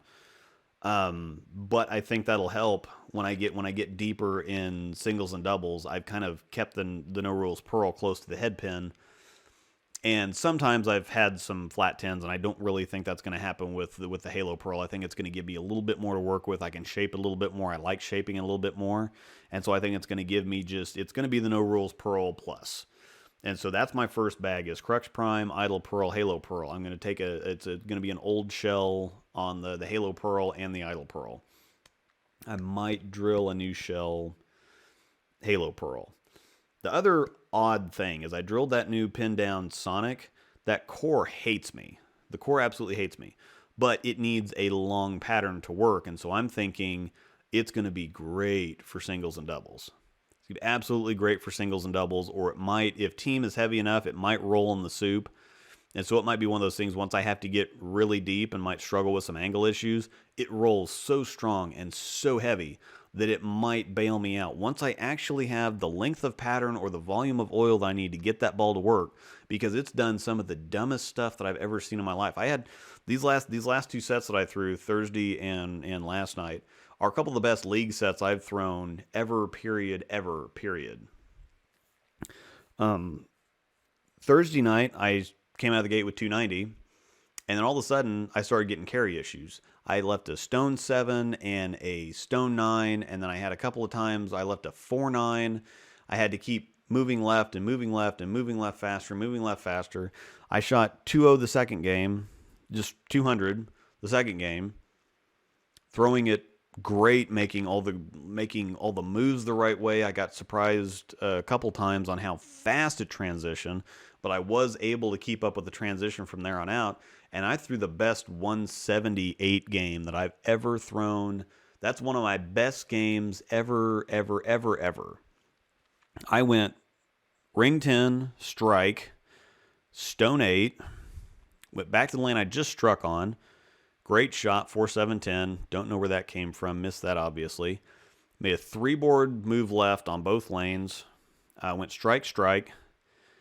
Then I came back and I drove by a 9. Moved another 2 boards left. Even though I just struck on the left lane, I just moved another 2 boards. Went back and struck on that one. Came back to the right lane. Left a stone 7. And then after striking on the left lane, I went 9-pin, strike, stone 7, big 4, 178. And I don't know how it happened. No idea how it happened. Friday night, last night, I go in and shoot 180 the first game. Stone 9, stone 7s, 4 9s, whatever you want to talk about, it happened. And I'm sitting there just mad as hell, but I'm still mad from the previous night because I threw it so well. And then I come out with a 180 something. Well, then I go 250 something with a couple of stone 9s in the middle of the game. Or no, that was the last game. And I started off with something stupid like another stone 9. I had the next 5, and I left a 4-9, and then a couple more strikes, stone 7. So I still shot 670 or 668 and 691 for my 2 sets, but they should have had like 7s in front of them for both of those. It was just so incredibly frustrating.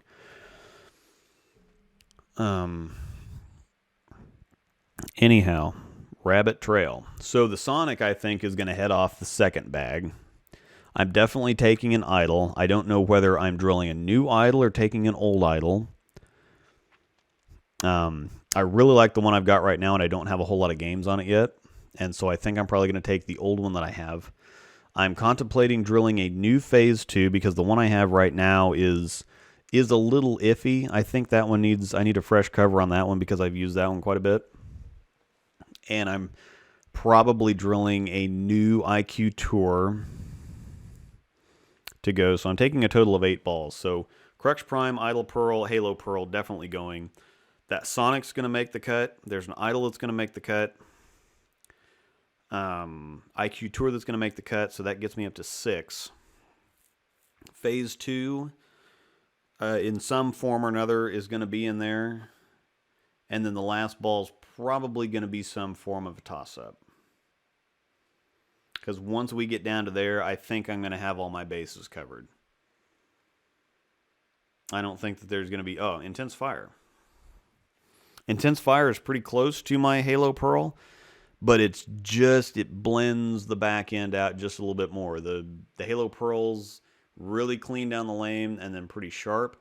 The Fire is a bit rollier. It's a little more continuous. And so where I can kind of play with my angles with the Halo Pearl, if I want to get it to get to the break point and stop, I can do that. The Intense Fire doesn't really do that. It's one of those that's continuous. Even if you come up the back of it, it's still going to continue to climb through the pocket. The Halo Pearl will get there and then stop if you want it to. So I can play back-end angles a little bit more with the Halo Pearl. The Intense Fire is something to where if I need something to continue a little bit more on the back end, because I normally do come up the back of the ball a little bit, so if I get in deep to like fifth arrow or something, that's probably going to be where the Intense Fire, and where I've historically played really well with the Intense Fire is as soon as I get into fifth arrow, I can pull the Intense Fire out, and it'll get down there, and it'll continue from anywhere. The Halo Pearl gets a little... I have to really wrap around the Halo Pearl a lot more to get to finish when I get that deep. So I think that's probably going to be what I'm going to take. Like I said earlier, I'm going to take I did order a new Intense Fire. Whether or not I'm going to drill it, I don't know, because I still like the one that I have an awful lot. So I think that's what we're going with. Crux Prime, Halo Pearl, Idle Phase 2, Sonic, Intense Fire, and the other one that I said that I'm probably not going to worry too much. IQ Tour. So that's what we're doing.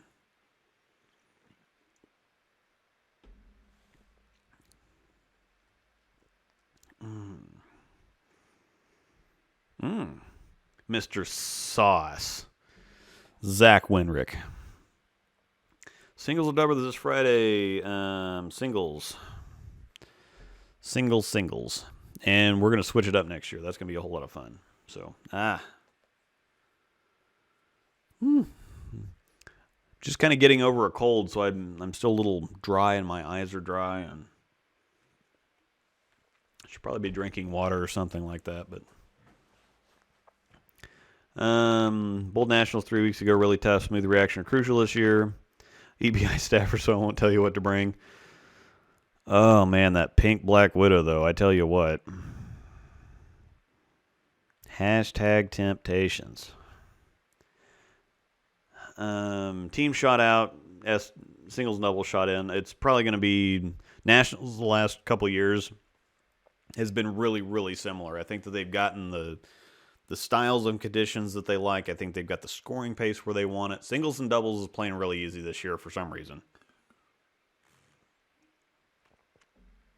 But yeah, that's the plan to play out in teams. So I'm looking at Crux Prime staying right as long as I can, and then an Idle Pearl with a crap load of games on it, working into that. And maybe if I have to get super, super deep, the Sonic might make an appearance. Did you ever try...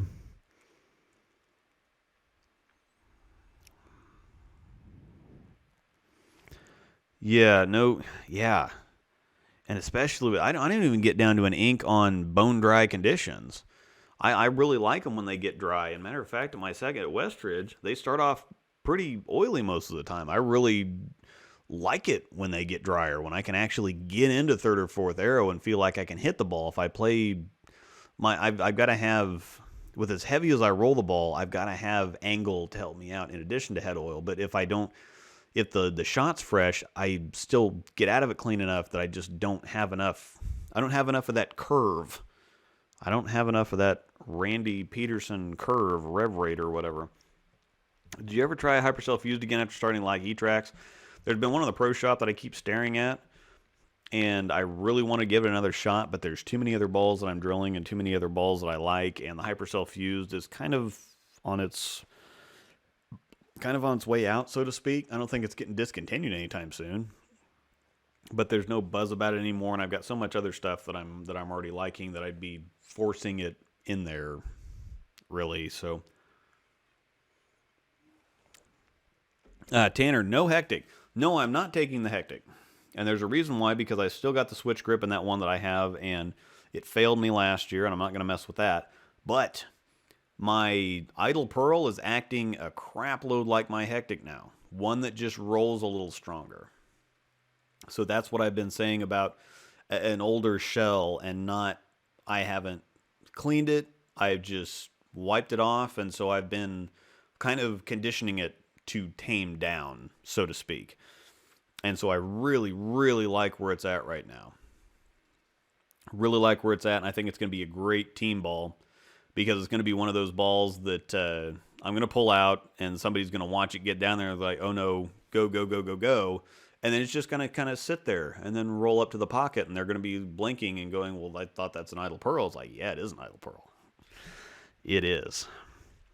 Physics, probably not. That's one of those weird ones. That's one of those weird ones that I was really good with, and I totally forgot about it for some reason. It's a really, really great ball. And it's been sitting here in the basement because I've got so many other balls to throw. I might actually have to work the physics in there. That's a good point. I might have to order a new physics and work that in there, but that's the thing. At Nationals, I just don't see where that's going to fit in. That might be a fresh singles and doubles ball for like a game and a half, maybe 2 games. But I know that it's going to get to something else, and I'm feeling more like phase or the Halo. I forgot it. Yeah, I ordered another one of those to drill, so that's definitely going to Nationals. So something else is going to have to stay home. I don't know. I'm undecided at this point. Y'all are confusing me. I can only take 8 balls, damn it. So physics is under consideration. The Halo is probably going to get the early action. The Halo is going to get the early action because I'm drilling another one of those because I need something that's sharper than the Crux Prime, not quite as rolly and smooth as the Phase 2, and the Halo just fits that perfectly. So I ordered another Halo. That's definitely going to Nationals. That's going to be my game 1 and 2 singles and doubles ball. Definitely. So next set of discontinues, Codex, High Road Pearl, Matchup Pearl. The Matchup Pearl's already gone. The Matchup Hybrid, the first Matchup Hybrid is gone. Codex, I don't. It's one of those like the Phase 2 where there's a lot of people still like it and use it, and it's the Codex is kind of along the lines of IQ Tour Phase 2. I don't know if it's still selling as well. Because the Phase 2 and the IQ Tour are kind of the bigger names, so that might go, but I think there's going to be an awful lot of upset people if the Codex goes. The High Road Pearl's been around long enough. I don't think that's going anywhere. I think that's staying with the High Road because it's another one of those just really, really great reactions that you're just not going to fill with anything else. So, and yeah, to be fair, Ebonite has put some pretty good stuff out. The webs are pretty good. The Statement Pearl's good. The Flawless is But the Pink Widow, that's one of those things, like, how is that not going to be popular? It's bright pink. Even if it sucked, it'd be selling a crap ton. That's just excellent marketing. And it doesn't suck, so what are you going to do? Anyhow, okay, so back to my... All right. So we talked about the PBA playoffs. PBA League is going to be exciting. I'm glad that Brad and Kyle both got drafted. Prather went first. His team is stupid stacked because they picked Hoope too. So you've got Hoope and Prather on the same team, plus Simonelli and whoever else they've got on there. It's just nuts. All right, so clarifying and explaining my position with Storm, not quite what people think it is, and some people need to understand a few things. And this is not out of frustration or really me being upset. It's actually kind of funny, some of it. There's a lot of people that think that I'm more than what I actually am. I am a staffer. I am a regular staffer. I'm just a guy that happened to get on staff. And then when I was in the pro shop, I had all these people that would come in and say, hey, well, I'm interested in this ball. I've watched a bunch of videos online, but all it is a bunch of strikes set to music. They all look the same. People throw with 500 rev rates. That's not how I throw the ball. these videos are not helping me. And so when I got on with Storm, I thought, well, if I get a ball, I'll make a video for it. And we also get incentives for that. So I get credit towards future ball purchases if I make videos for stuff. And so I thought, okay, well, that's a way that I can try to help people out. I can try to make better or more informative ball reviews, and at the same time kind of cut my costs a little bit. Little did I know. So I got a camera and some editing software, and I started making videos. And on YouTube, it's kind of a slow rolling thing. There for a while, if I got 150 views on a video over a month or something, that was like really cool. Like 150 people are watching my videos. And so then it kind of slowly snowballed, and then they got a little bit more popular. And then, some people like James started watching them, and he runs the Reddit group, the R Bowling. And so I got even more people from that, and I got more people from ball reviews. And then I started talking to, some of the high-ups, started seeing the videos. And so I talked to Chad McLean about if I could use some of his graphics, because he has got a couple of kind of intro graphics that were cool, and he let me use those. And so the videos started getting better, and I had a lot of, people it just continued to snowball, and people liked the videos, and so they got more popular, and so I started putting more effort into them. And then I got out of the pro shop, and I thought, well, my thing for being a staffer was being in the pro shop, and at that point I still didn't have a whole lot of subscribers, or at least probably not enough to warrant Storm keeping me on just for making videos. And so that's when I kind of doubled down and started pumping out a lot more videos, and when I started doing the weekly podcasts and stuff like that. And then it kind of took off pretty quick. And kind of here we are now. I've spent several $1,000s in equipment and a bunch of other stuff. And I got to talk to all kinds of people at the U.S. Open. I've got a lot of fans at HQ, I guess, that just like what I do. And I'm kind of interested in marketing and sales and all that stuff to begin with. And so I started jazzing the videos up a little bit. And of course it's Storm stuff. And so that's kind of what people are interested in right now anyway. And so it's been a lot easier to, well, my wife is screaming, so the Royals must be scoring. So, and the other thing is just the the biggest thing I think was the interaction.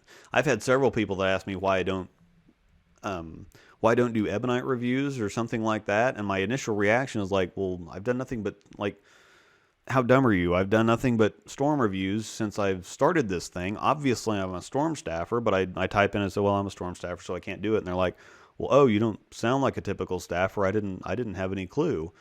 And so I kind of take that as a compliment. Because most staffers are just, and I've actually gotten in trouble a couple times for calling out other staffers who just will drop a 5-minute, poorly written paragraph review on a website, on a forum, and then they'll run off. They won't answer questions. They've just spent 3 minutes of their life typing out something that's spelled wrong, that doesn't make any sense, that has no punctuation. They drop a paragraph long something on a review site in the wrong place just so that they can get their incentive credits for writing a review, and it just pisses me off. And I've called a lot of people out about it, because I don't do this. I don't do this for me or just for my credits or whatever else. I do this because I'm a pro shop guy at heart, and when somebody asks a question, I'm going to answer it. Unless I get on a live stream and start rambling and ignore all my questions because I have an itinerary to keep to. But that notwithstanding, the one big thing is that just because I'm more into this than most people, just because I might be a better bowler than you are, just because I might be on staff, that doesn't make me a better person than anybody else out there. I guarantee you, and I've said this more than once, I guarantee you that every single one of you out there is better at something than I am. That doesn't make you a better person than me, and me being more into bowling and getting some free stuff here every once in a while doesn't make me a better person than you. And so there's no reason for me to walk around on my high horse and say, well, I have a YouTube channel, or I talked to Chad McLean, or I talked to so-and-so and whatever else. That doesn't have anything to do with me as a person. It's just something I happen to be into. It's something I put a lot of time, a lot of money, and a lot of heart and a lot of everything else into to get where I'm at. That's no different than somebody else getting really far in one of their hobbies or really far in a job or something like that. It doesn't, and that's going to be my rant about negativity and elitism in bowling. Is there's so many people that walk around with their noses in the air thinking that they're somebody, just because they're better at throwing a ball at weird looking sticks than somebody else is. That doesn't, I don't understand why people get so excited about it. But that's my big thing. Is somebody asked me a question, I'd answer it. If somebody said, hey, can you do this in your video? I'd try to do it. Now, we're almost at 7,000 subscribers now, and there's one of me, and so that's been building a little bit, and that's kind of why I've taken the last month off, aside from being stupid busy. But there's a lot of requests that I get now that I don't necessarily like or don't really think are necessary, like the ball-on-ball comparisons. Like, I'll compare 3 or 4 or 5 different balls in a ball review, and somebody will say, well, how does this ball compare to this ball? And I'm like, well, I compared them in the video. And they say, well, yeah, but you didn't really talk about it that much. I want to see like a side-by-side comparison of the 2 balls.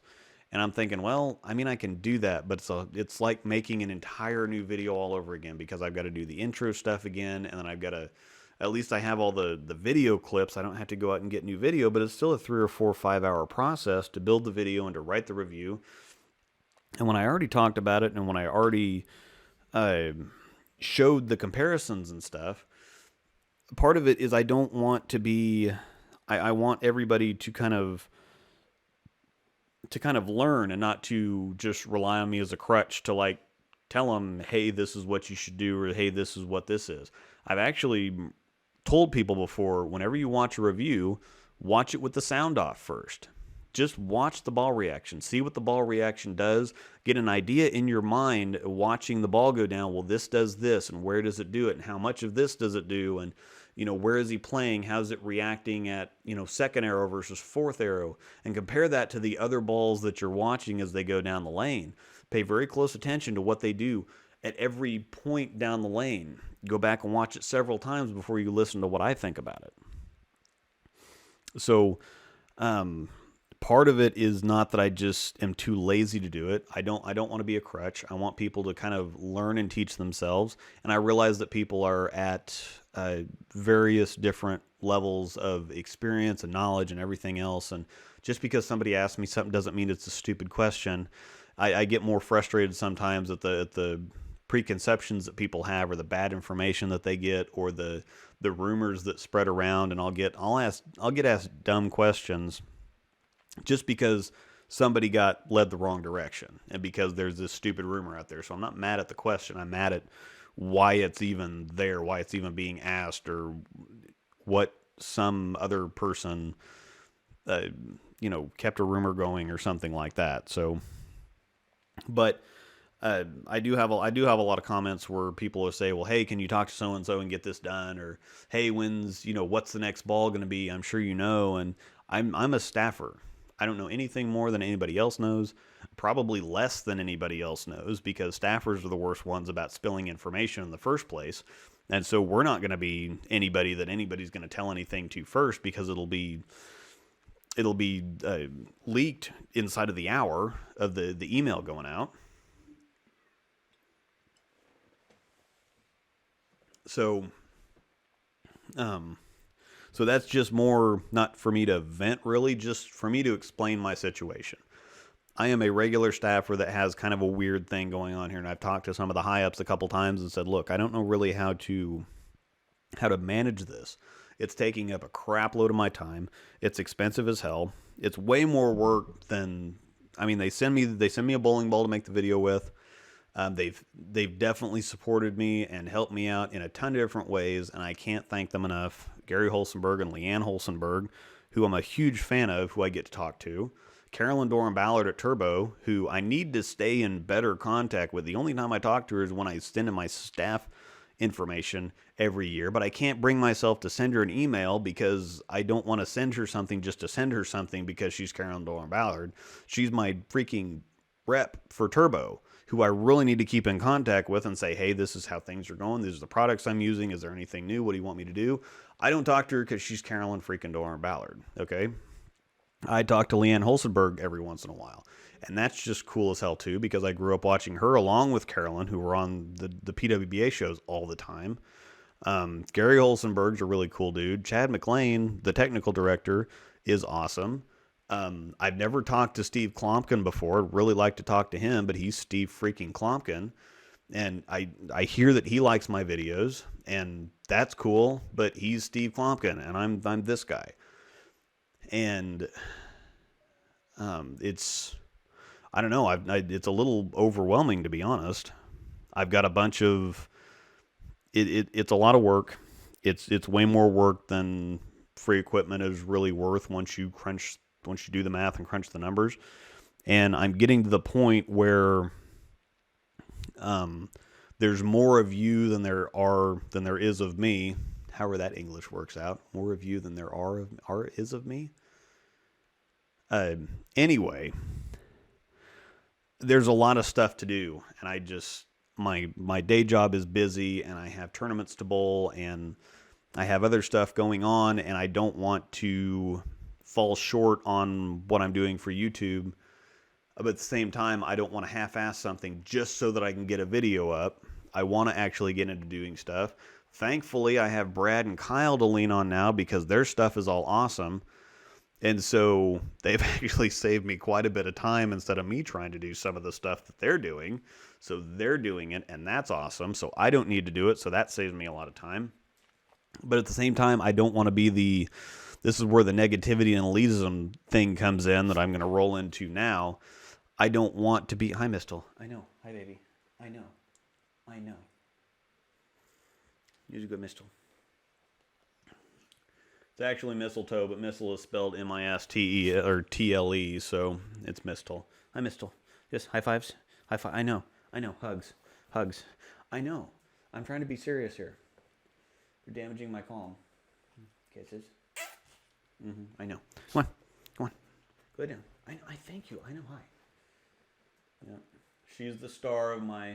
This is the star of my Diana Zavjalova spoiler video. If you haven't seen that, I think it's called an intense parody. Look for an intense parody. If you haven't seen Diana Zavjalova's kind of infamous shower spoiler video from a year and a half ago, which actually had Marshall Kent in stitches.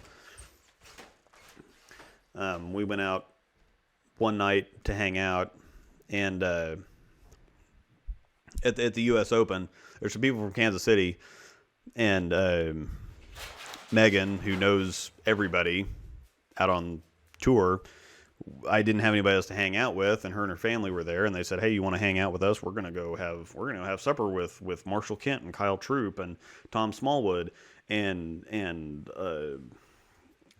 Curtis Von Kruger and all of these people. And I'm like, I mean, okay. And Marshall Kent's sitting across the table, and he keeps looking at me. And I'm talking to Tom Smallwood, who was, him and Chris Loschet are probably the coolest couple of dudes on tour. But Tom Smallwood's just sitting there hanging out. I mean, he's super approachable, easy to talk to. If you ever want to talk to him, just go talk to Tom Smallwood, because he's great. And I'm sitting there talking to him, and I catch Marshall looking at me every once in a while. And so once we'd had a couple drinks and got loosened up a little bit, my nickname used to be 2 drink minimum, by the way, because I have to have at least 2 drinks before I loosen up at all. Total square. But so he's looking at me, and I said, okay. So and Megan and her family had kind of mentioned my channel a couple times when they're talking to everybody else, trying to get me into the conversation because I'm kind of hiding there by myself, listening to everybody else talk. And I said, okay, I think that we've had enough drinks here to where I can totally, completely embarrass myself. And I'm like, this is kind of my claim to fame. And so I turn that video on and I show it to Marshall, and instantly his eyes just bug out of his head and like, that's where I know you from. It's like, I know I've seen you somewhere. You're the guy that did this video. This is hilarious. He said we've all seen it, and it's just, this is the best thing. And so he's watching it. He's just howling, and it was so cool. And anyway, wow, I really got off track. But anyway, that's one of those things where I'm just a staffer that happened to do some good stuff here, but I don't want to just be the ball commercial guy. I understand that there's a time and a place for that, but as far as the negativity and elitism in bowling needing to go, I've talked about that a little bit. But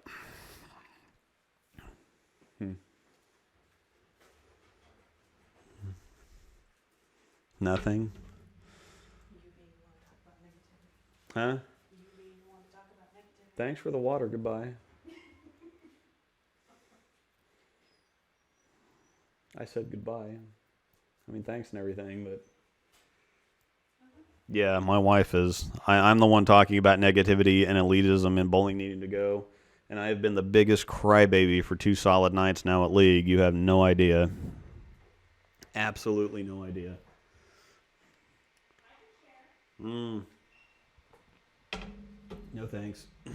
There's been a lot of pouting, but I've had a couple of not so great nights. I wanted to finish my Friday night video, or my Friday night league at 240. Unfortunately, that's not going to happen.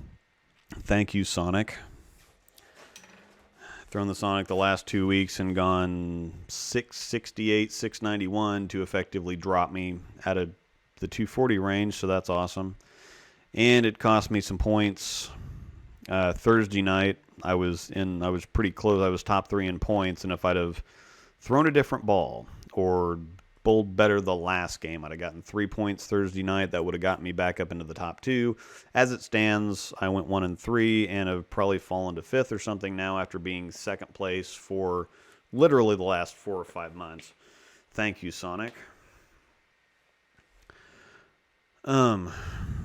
But anyway, about the negativity and elitism of bowling, and part of why I've also taken a month off, I had something rather upsetting and frustrating that happened to me, and I need to set this up a little bit. My kind of how I got where I am at in bowling so far.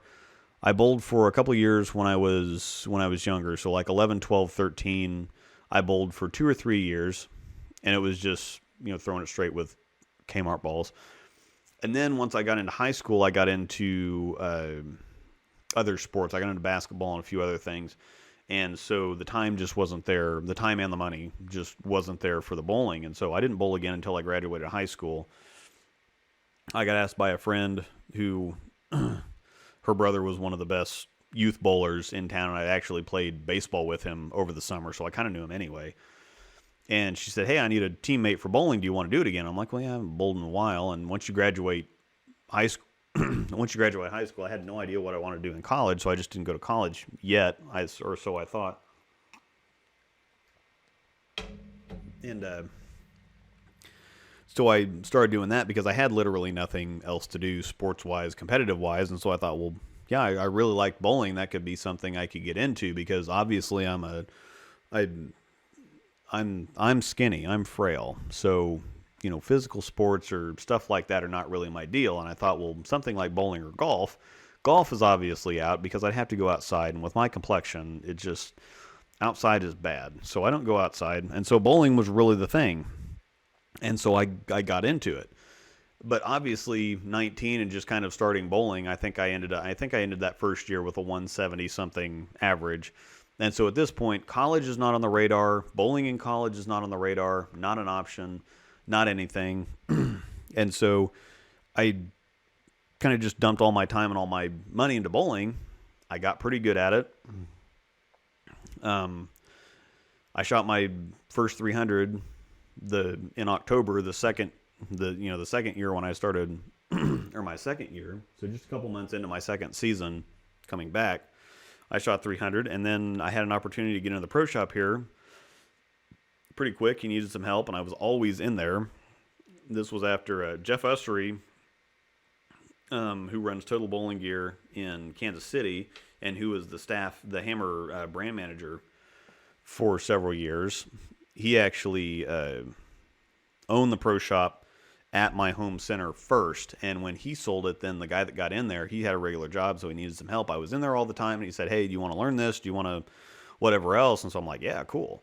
The thing about being in a pro shop, though, is that you spend way more time being in a pro shop than actually bowling. Because as it turns out, when there's bowling going on, somebody needs to be in the pro shop. And so I spent a lot of my nights and a lot of my weekends in the pro shop instead of actually being able to bowl. And so while there was a bunch of stuff going on. Rick Benoit used to live here. And so he'd have some pro camps here. The owner that I worked for was on the KU bowling team. He knew a bunch of big names.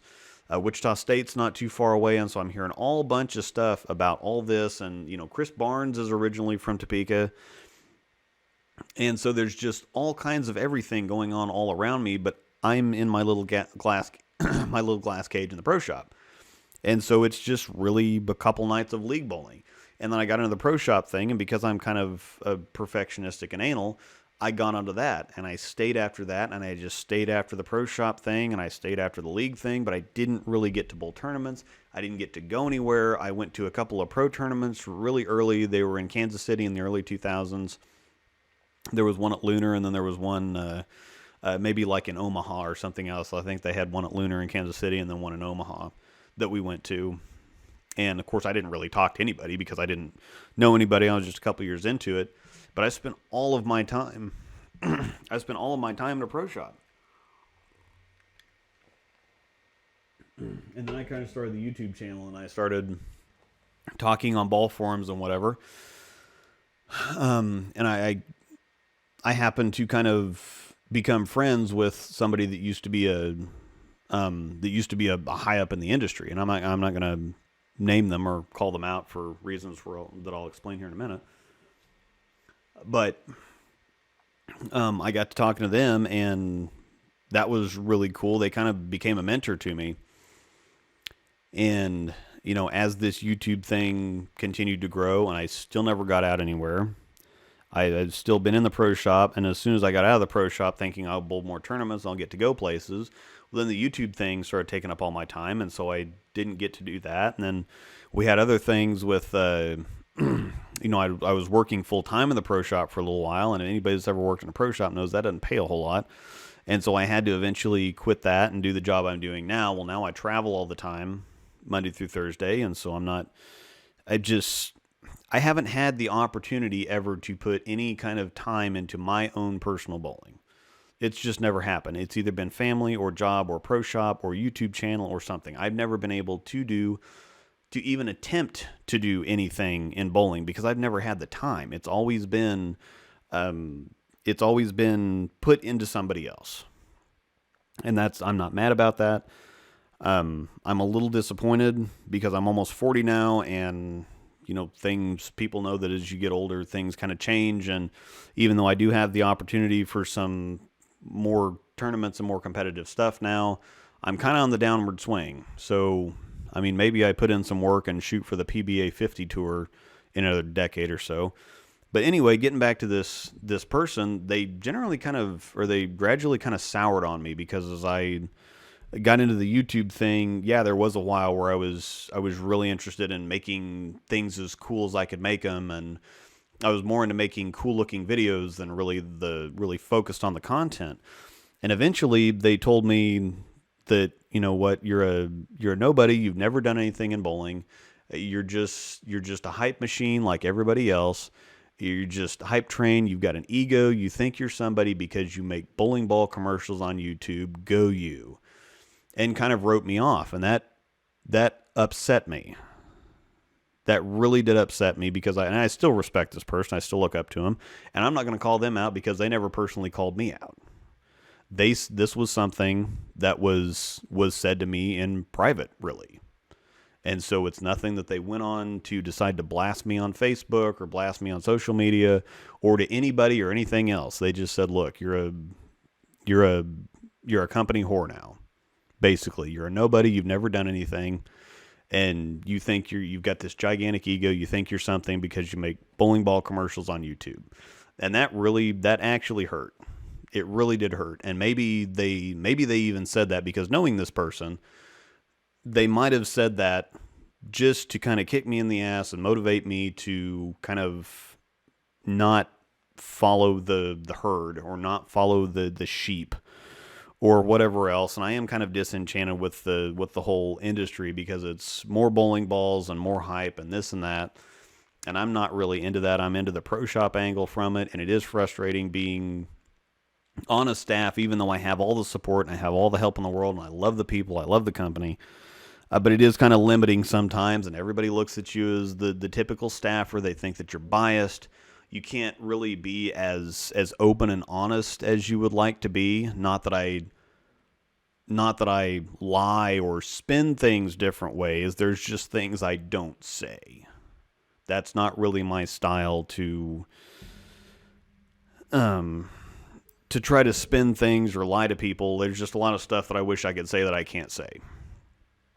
And the thing that really bugged me is that the whole time I've never had an opportunity to do anything personally. I've never put any effort into myself, my own personal bowling. I probably could have done something somewhere had I choose to say, hey, forget everybody else. I'm going to go do my own thing. I probably could have had some success doing something. But as it stands now, I haven't. And so, he's not wrong. I'm a nobody that hasn't done anything, and I make ball commercials on YouTube. That's not inaccurate. But I don't think that they really knew that I stayed in the pro shop for so long to help the people out that I was working for, because I really like the people that I work for. I like the people that own the centers in town. They take really good care of me. The videos wouldn't happen if it wasn't for them. I still have access to I still work in the pro shop every once in a while, and so I still have access to stuff. I can go in there and drill. I can use the equipment. I can use whatever. He's not worried about it. Helps me out a ton. But I spent all my time elsewhere, and I've gotten, I think I've already received 3,000 comments on YouTube this year. I get a bunch on Facebook and Facebook Messenger pretty constantly. I'm always answering questions. I'm always talking to people, and I'm not upset about any of this. But it has been frustrating and fairly disappointing to not have any time to put anything into my own personal bowling. And so that's why the kind of negativity and elitism in bowling, it's a little bit more personal for me, because a lot of these people that think that they're out there saving bowling are the ones that they think they're saving bowling, but nobody makes me want to quit bowling more than all these people that think that they're saving bowling. And I think that just like the whole, the Portland crowd in the background at the Masters, we need more stuff like Portland. And they're raucous and they're crazy and they're wild and they're off the wall. But that's what makes bowling exciting. Collegiate bowling makes bowling exciting. The PBA League makes bowling exciting. We need more people like Tom Smallwood, that he's really good. He's a PBA pro. He's won some crazy stuff and he's really good, but he'll just sit there and drink a beer and hang out with you. We need more people like that in bowling. I think the more egos that we have, and I don't have an ego, that's another thing, is I have no idea where that came from. But when you're on social media and all this stuff, I'm not necessarily saying that you have to play to the crowd or pretend to be somebody, but when people are following you on a YouTube channel or social media or anything like that, that's just, you want to be what people want you to be. And I'm kind of a personality, I guess. I'm not obviously I'm not Belmo or anybody like that, but you got to kind of play to the crowd sometimes. And so, that's kind of what I did, but it grows my channel, and I talk to people and answer more questions. And there's a lot of people that I've met that I consider friends now, and that I wouldn't have met if I wouldn't have done this. And it's just really cool to have, because I've always been the outsider too, because I didn't go to college, and so I don't fit in with the college crowd. But I don't go bowl the bigger stuff, so I don't fit in with that crowd. I've just been by myself in that little glass cage in the pro shop, and I don't fit in anywhere. And so having my own little community of people now, it kind of feels like there's somewhere where I can kind of belong in the bowling world, because there's still, I get to talk to all the high ups at Storm and everywhere else, but I'm not on their level. I'm not on the collegiate level, and so I don't. When all the college people, like I know a bunch of people that went to KU together and they bowled college together, and I kind of hang out with them sometimes and kind of go to some tournaments with them, but I'm not really. I wasn't ever part of the circle, and so even though I'm part of the group, it's a different thing. If that makes any sense.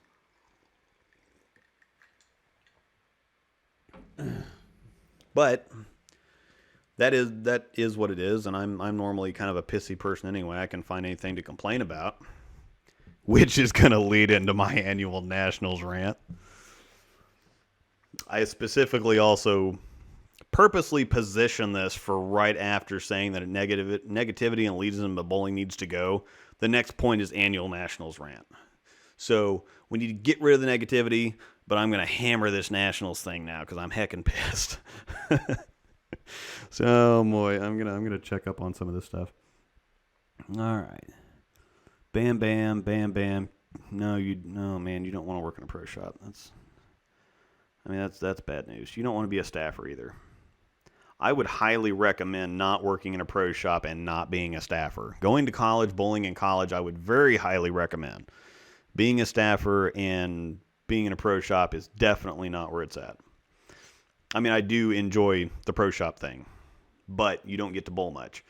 And people work in pro shops most of the time for cheap bowling equipment, and then they realize that they never get to bowl.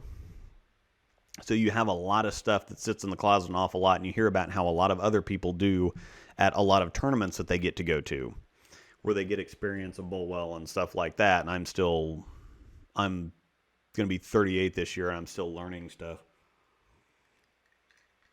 Still getting tournament experience. Still don't have any time to practice. But yeah, whatever. Well, and yeah, Blue. That's the thing, is I don't think of you guys as little guys. Like I said earlier, I'm not any more special than anybody else. There's something that you're really good at that I suck at, I guarantee. And so there's no, I mean, I'm too old for college too. I'd love to go to college. Yeah, +1 no staffer, +1 no pro shop. Yeah, being on staff is one of those things where it's a great marketing angle for the companies, because everybody really, really wants to be on staff, and they'll hashtag and they'll market and they'll promote and they'll do all this stuff, and then they still end up paying for equipment. And it's super, super ridiculously cheap advertising for the companies. Oh, neck pop. And I'm not saying that it's a mutually beneficial arrangement. It works for everybody. People get to be on staff. They get to get cheap stuff. In my case, I get some free stuff. I make videos for it, so I pay for it. I pay a lot more for it than I would just if I would just walk into the pro shop with a credit card. But it depends on how you look at it. But it has been really fun. I'm not dogging it too much. It's been really fun. I've got to meet a lot of great people, and I'm going to be here with Storm as long as they'll have me. I'm not ever thinking of quitting, because they're great people and the brand's great and the equipment's great. And so there's no reason to stop. It's just, I want to do a good job. And I don't feel like I have the time or resources right now to do as good of a job as I would like to. And that's kind of what I started on earlier. They don't exactly know what to do with me. I don't know what to do with me. It's just, this hasn't really happened before. Brad and Kyle except Tamer's an exception. He's not on staff. I'm an exception, and Brad and Kyle are exceptions, but they're on tour, so there's a different little level of things for them. They're out there living it every day and kind of in the middle of the thing. I am trying to have a regular job and at the same time run all this stuff at the same time. So I'm actually not drinking a beer, Paul. Storm has requested that I not drink on the live streams or anything else anymore. I did take down my PBR sign. We do a lot of stuff. They have the Storm Youth Championships. they do a lot of things with the youth, and so they politely asked me to remove any alcoholic content from my channel, and I respectfully agreed to do that. So I'm drinking a bourbon barrel flavored cola. So it has bourbon flavor, but not flavored by actual bourbon. So, Ryan Ford. Learned so much about ball motion from your videos and Discord channel that I refer to you as my coach. Ryan's actually been down here for a couple times. He's from Iowa, so he's not too far away. I think he said he's got his son. They got relatives in Kansas City, so he's come down here a couple times, and he patronizes me on my Patreon and Discord and everything. And so, if anybody wants to come down here, if anybody actually wants to make travel out here to Topeka, I'll give you a lesson. I'll talk to you. We can go, you can go listen to me, run my mouth, and I have more fun when I can use the microphone because I've got this new stand and I can move this all over the place, and so this is wildly entertaining. But, yeah, come hang out. Like Matthew that came all the way from Tennessee or Kentucky or wherever his girlfriend was bowling the NAIA thing, and just hung out with him all weekend. So that was a lot of fun. I'm from Maryland. Don't count me out. I'm telling you, if you want to drive to Topeka, we can hang out. My brother's got a brewery north of town that I won't expand more on because this is a live stream. Okay, well that's a... What balls did you not throw from Storm Roto that you always wanted to throw but never got to? Eternal Cell is the big one on the list. I bowled with Motive primarily. The Covert Revolt, the Signature, and the Silver Tribal were elite. I needed that 3 balls in a bag. I could take those anywhere I went. And then the first year that I was on with Storm, it was just with Storm. I couldn't throw Rotogrip, and that's when the Eternal Cell was out. I really wanted one of those. I wanted an Outcry. I never got to throw an Outcry or a Hysteria. I drove my wife an Outcry, but I really wanted an Eternal Cell and an Outcry. Those are the two that I can think of. I can't think of a whole lot of Storm stuff before that. The Virtual Gravity's cool, but I can't think of a whole lot of stuff. And since the Marvel Pearl got re-released, I did get to throw one of those. So I don't think that there was really anything that I missed that I was terribly disappointed about besides the Eternal Cell and the Outcry. Really wanted some of those. So,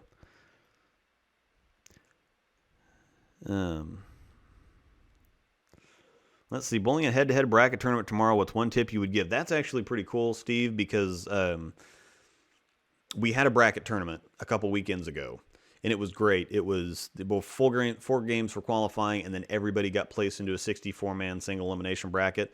Tons and tons of fun. One tip that you would give for a head-to-head bracket tournament, don't pay too close of attention to the numbers. Don't score watch too much. It's you against the pins. It's you against the pins, and I think that's the thing that gets to some people is they either get a big lead and get a little excited, or they get a little bit behind and they feel like they have to start pressing. You have to just take it like normal. I know it's hard to do, but you have to be able to keep everything in check. And that's something that I did really well in my first 2 matches of the bracket. I won a couple of matches and I got paid, and then I was bowling against one of my friends, and the nerves got a little bit to me, and I whiffed a 6-pin and whiffed a 10-pin, lost by like 9. So, yeah, you can't pay too much attention to the score. You can't get too frustrated, and because it's such a short, because it's just a 1-game thing. Maybe it's double elimination, but every single game you bowl is just a 1-game thing. You have to make adjustments extremely quickly. You can't wait and think, well, I didn't throw that great of a shot, or I could have thrown it better. If you get the slightest inkling to change balls or to move or do whatever, there's several times where in one of my matches, I needed to strike out, and then get a little help to get through the match. No, I'm good. I needed to strike out and then get a little help, and I had left something on that lane the previous shot, and I needed to make an adjustment, and thinking, well, making an adjustment going into the 10th frame is a little nerve-wracking. You almost feel like, well, I just want to stay in the same spot because I know what the ball is going to do and just make a better shot.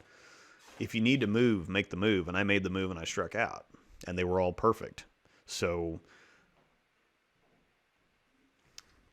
and I got to watch that firsthand at the U.S. Open, the PTQ, when I was bowling with Matt Ogle.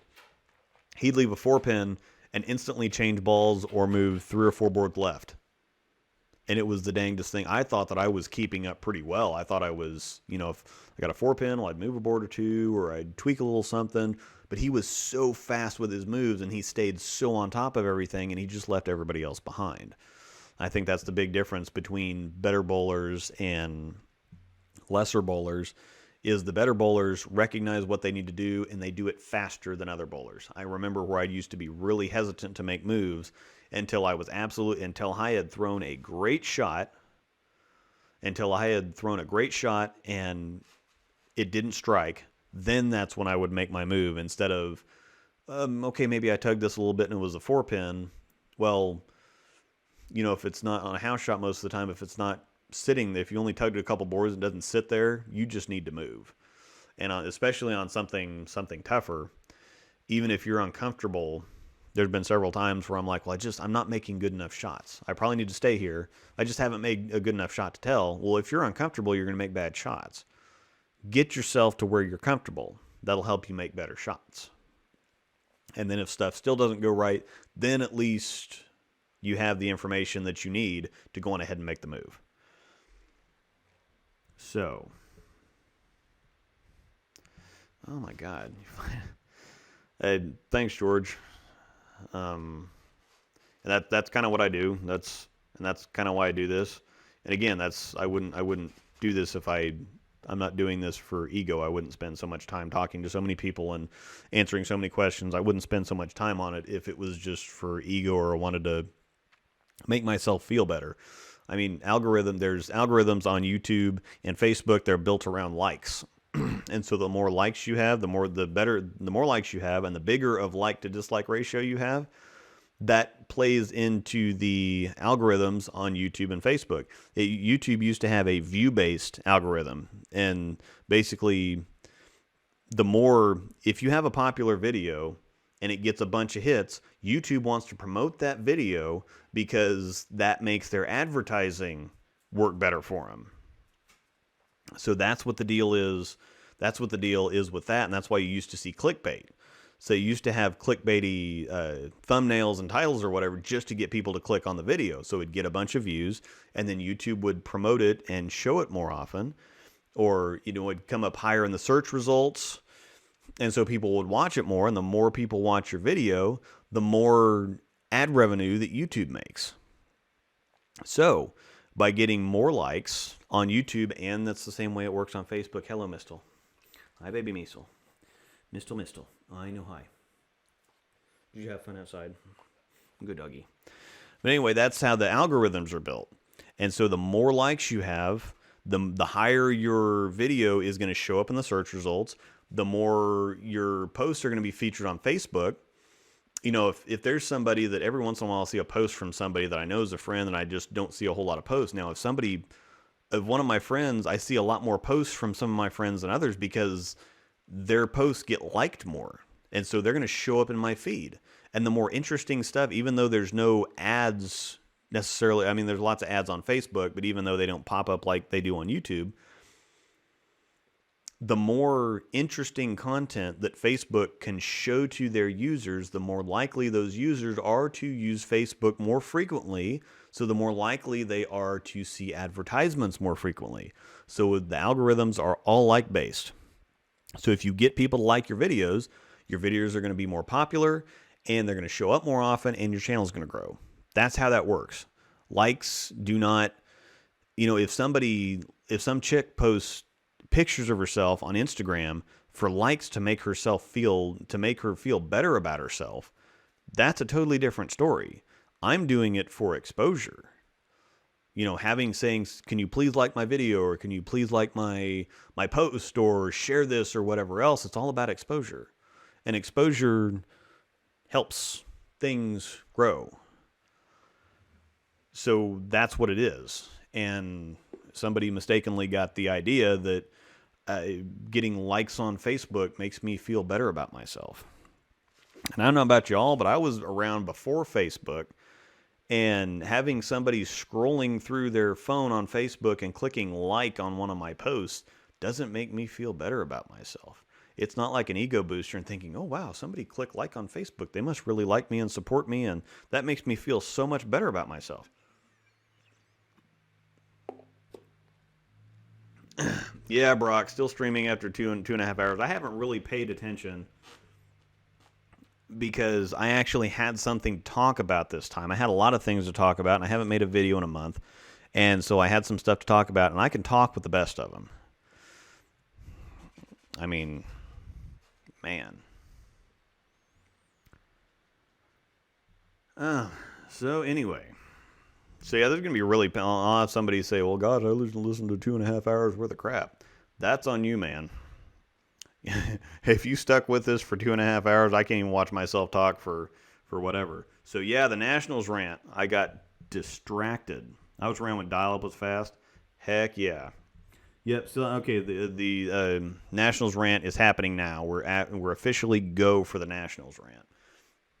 So my single biggest gripe is the video crap. Nationals videos, Nationals streams on YouTube with the sultry tones of Matt Cannizzaro were the best. The first one was like the best part of my year because Nationals is an event unlike anything else. I mean, even pro events for some reason they just don't have the most professional bowling tournaments are just in regular bowling alleys. Nationals is at a stadium somewhere. The National Bowling Stadium in Reno is the coolest bowling venue in the world ever, period. It's just so awesome. And there's something about the prestige and the challenge and the notoriety and everything that surrounds Nationals that's just so super cool. And in the age of information and exposure and marketing and whatever else, making the decision to restrict any and all anything coming out of that building about Nationals is like the dumbest thing that you could ever do. It's just ridiculous. I don't know why you wouldn't want to have live streams of, okay, so-and-so, this team won last year. We're going to show you what they're doing, how they're breaking the lanes down, how everything else. And it was just so much fun to watch. Watching good bowlers bowl, watching them bowl together, watching them have a strategy, watching them execute shots is so much fun.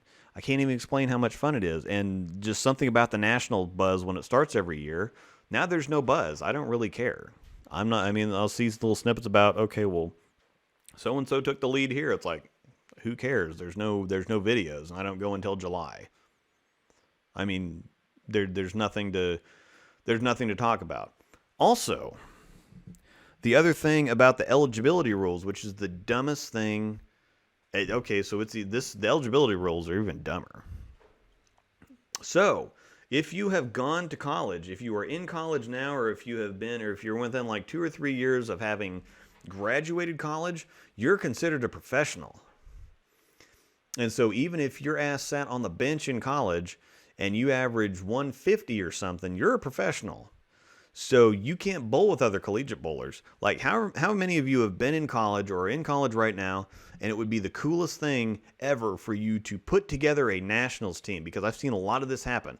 I was talking about this on the finals of the NAIA thing, and saying, well, some people marry collegiate teammates. Some people will move all over the country, and nationals will be the thing that gets them back together for that one time a year to go bowl that tournament. How cool would that be for you and a bunch of your teammates in college to put together nationals groups and go bowl together every single year? Like, how much fun would that be? You can't do that. I wanted to get my PBA card so that I could start bowling a lot of regionals just because I want to bowl them, not because I have any time to practice or because I have this gigantic ego that thinks that I'm good enough to go bowl regionals now. I just want to go bowl regionals. I've never bowled a regional. I've never even tried to do anything like that before because, as I've stated earlier, I don't have an ego. So I don't think that I've never been good enough to throw my name in the hat, and I'm still not good enough. I just want to go bowl them now. But I wanted to get my PBA card so that I could go bowl that stuff and maybe bowl a couple of PBA stops or something just to go do it. And I can't do that because that would screw with our nationals team. Because there's a couple guys that are fresh out of college. There's a couple guys that are in college. If anybody else has a PBA card, you can only have up to 2 collegiate members or 2 PBA guys on a team. You can only have 1 PBA person or collegiate person for doubles. So apparently it's unfair to load up a team with collegiate and or professional bowlers, but they're still allowed to bowl in doubles. They're still eligible for all events, and they're still bowling against you in singles. So apparently you just can't do it in team. You can do it in everything else. You just can't do it in team. And so somebody brought up the point somewhere else, or on Facebook, I could bowl doubles with Jason freaking Belmonte, but a couple of 150 average collegiate bowlers could not bowl doubles with each other. They'd be ineligible.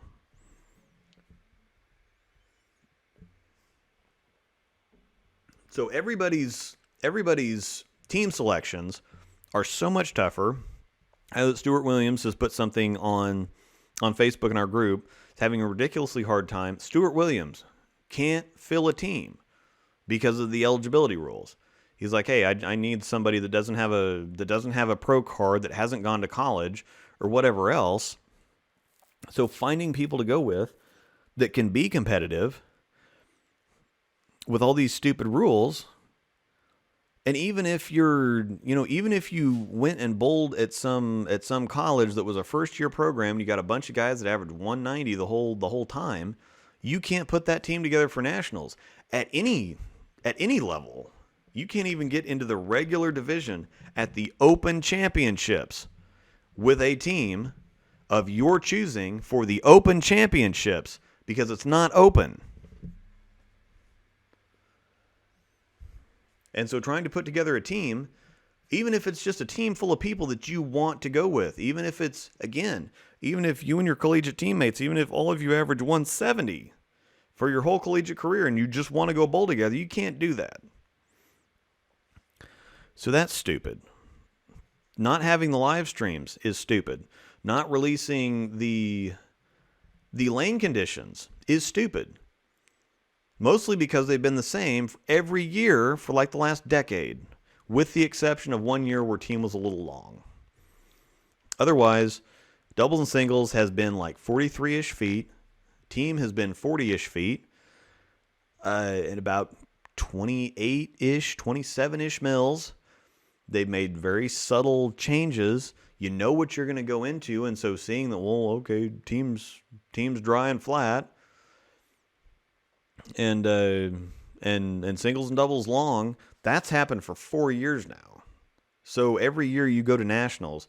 I did something like on my first nationals rant. I printed off all the lane graphs since they started putting them out or keeping track of them, and it was the same stuff every year.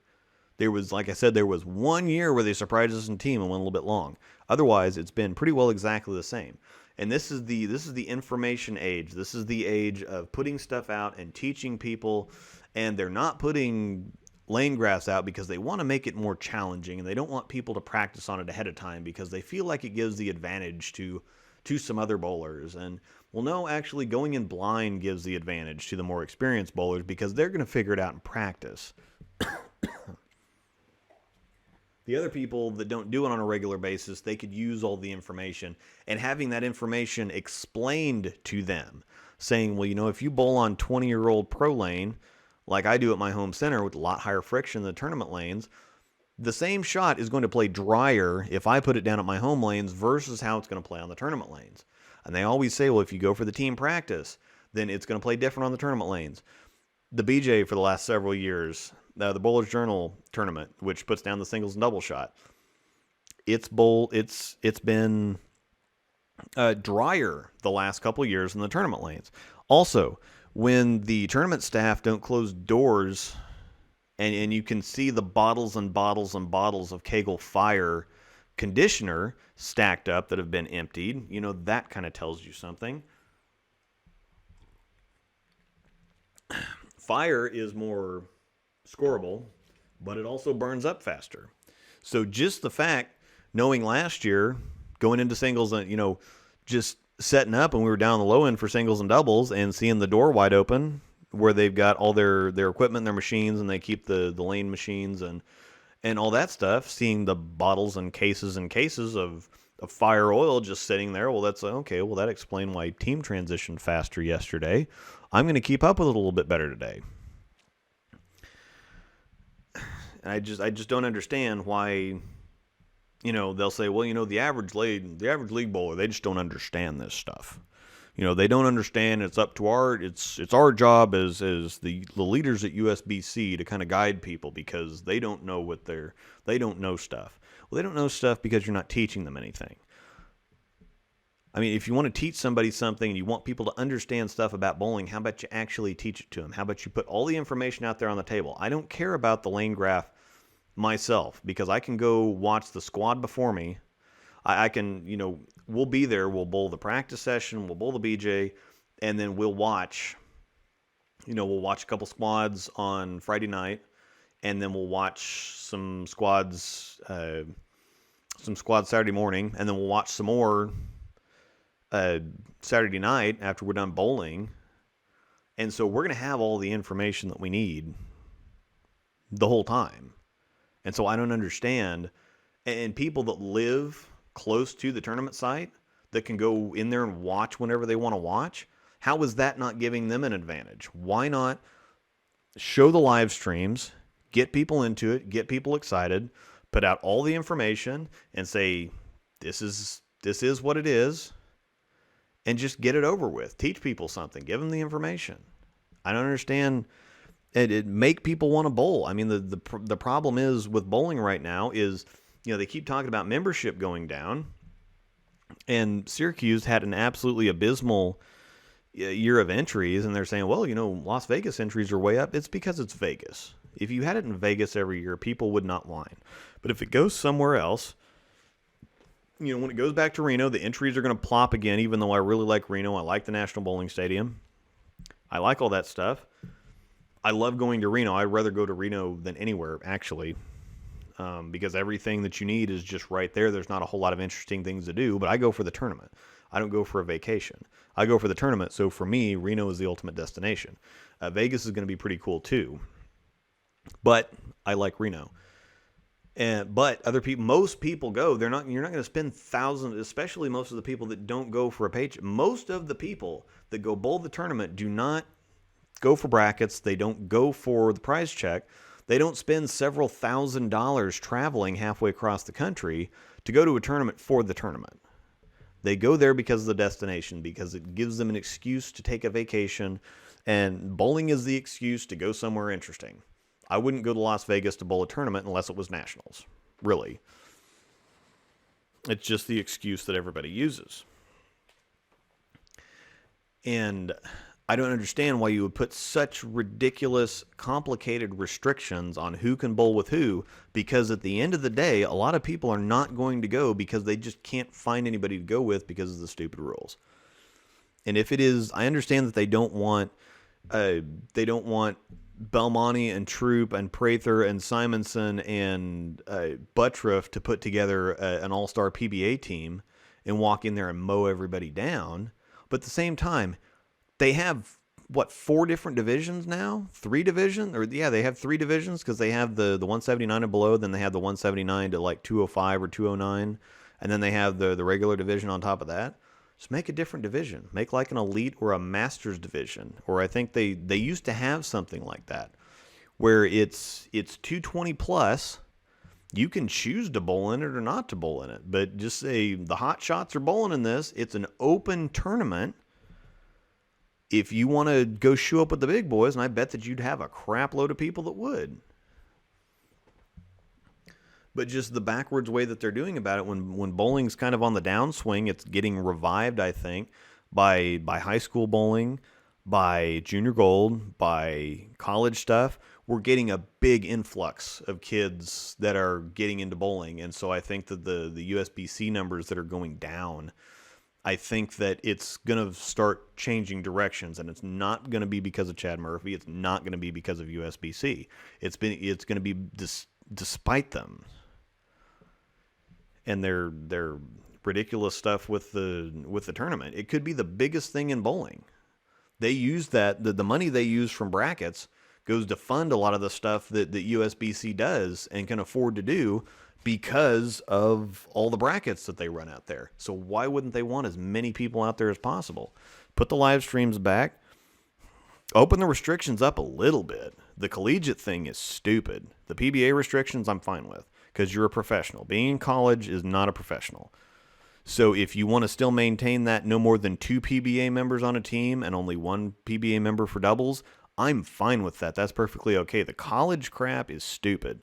And then the way that they figure the averages and, well, you get rated into here and you're this because of this average adjustment, or, you know, if you have a USBC average, then that puts you, we're going to go by that. And so that puts you into this division or whatever else. Like, it's too confusing for most people who know what they're doing to keep up with, let alone anybody else. And when you make it this difficult to enter a tournament that you're going to go spend $1,000, $1,500, $2,000 at to travel to, it's going to be more crap than people want to put up with. And that's just it, plain and simple. So I don't understand any of these decisions. This is probably going to be my annual rant because it's not going to change anytime soon while Chad Murphy's still in charge.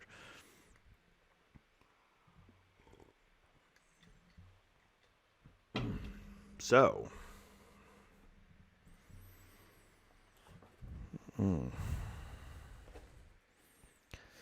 yeah, former Team USA or alternate, you're considered a pro till you're 60. That's what Jeff Riggles and his team, that because of the new rules, they all had to break up. They've been bowling that team together for forever. So,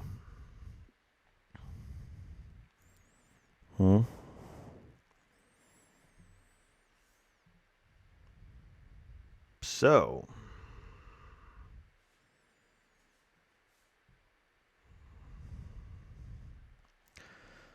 I'm going to check it. Yeah, watching your buddies used to be cool. Like, yeah. I mean, if we have any friends out there, like some of the stuff that I would love to see, some of this historic stuff that's happening there. Like, I got to watch Prather and Brent Bowers. Who else was on that team? Cameron Weir, I believe, bowled with them. They had a great team, and they won that year, and we got to watch them win because they were bowling the team squad literally the day before us, and we got to watch them win the damn tournament, and that was exciting because Brent had the front 6 the last game. No, it was Prather and Hoope, I think. Yeah, I think it was Bowers and Prather and Hoope and Cameron Weir and somebody else. But yeah, watching that was awesome. I got to see Matt Ogle get into that's where I actually met Matt at, was he had the front 10 one year, and then he left in top 10 in singles and all events and something else, and that was fun to watch. There's a lot of stuff. There was a lot of really cool stuff that happened last year that I just happened to be there for. Carolyn Doran-Ballard was bowling. Jack Jurek was bowling. I got to meet Chad McLean and Kendall Miles and those guys because they were there bowling. There were some other really great bowlers there too that we got to watch. I can't remember them off the top of my head, but it was fun. Jeffrey Young was there. But man, yeah, Aaron, I promise you my college team will not win nationals. Most of the collegiate teams that I've gotten to watch would not win nationals and wouldn't even cash. So, yeah, Steve, you can get lane topography. You can get the topography for the lanes, but you can't get the lane conditions. That is insane. Order the lane oil in white unlabeled containers so the oil type can't leak. Now that's hilarious. Yeah. Yeah, the fire thing. We that was just last year. We saw tons of it just said Cakel Fire, and they just leave the doors open. And Cakel Fires all over the place. He just wanted to make sure that I got to it. So, what about the Masters? They need to have it's the Open Championships. It's called the Open Championships for a reason because it was open. You put together the best team that you could put together, and you went out there and found out who was the best. Dear God. Oh yeah, the piece on the Facebook about raising the minimum requirement to bowl the Masters. I would definitely. The problem that they've had with the Masters and Zach Rhodes, yeah, no weird. He must have been with the companion team or something. Yeah, Zach Rhodes. I can understand upping the average requirements for the Masters because the people watching, you want it to be the best of the best, but at the same time, every tournament needs donators. I mean, sorry, if the pros have such a big problem with people who don't know what they're doing coming in and mucking things up, I understand what that can do to lane conditions and having squads full of people who are playing the lanes wrong with the wrong equipment and just making things a nightmare. I understand that's really that just raises the luck factor through the roof. It just depends on which pairs you catch and who you're following, and when people don't break the lanes down right, it does kind of screw with things. But the same if it's an open entry tournament, it is what it is, and they had if you've got people watching qualifying, though, that's the point where I think that they're getting the hit from, and where I think that Lucas is a little bent on because he works for Flow Bowling. And if you tune into the Masters telecast and you're watching somebody that averages 185 and they're shooting 130s and 140s on the Masters condition and looking awful doing it, you're not going to want to watch. You're going to want to turn it off. That's not good for Flow Bowling viewership. And so I think that that's the angle that they're kind of coming from, is it still needs to be somewhat of a show. And so I think that's where Lucas is coming from, at least. And so I can see that side of it. But at the same time, you need donators. You need people who have no business being there to make the prize fund bigger for everybody else.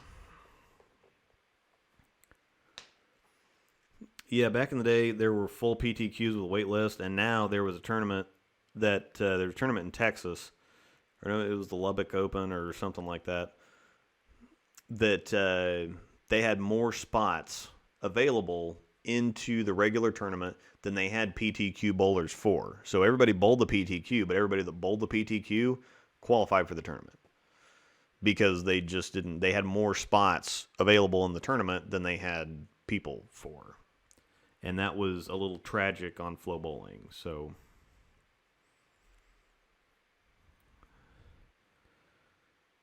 let's see. All right. I probably got to shut this down here, even though I don't think I have anything to do tomorrow. Do I have anything to do tomorrow? Sunday, April 14th. Maybe this is the one day that I don't have anything going on.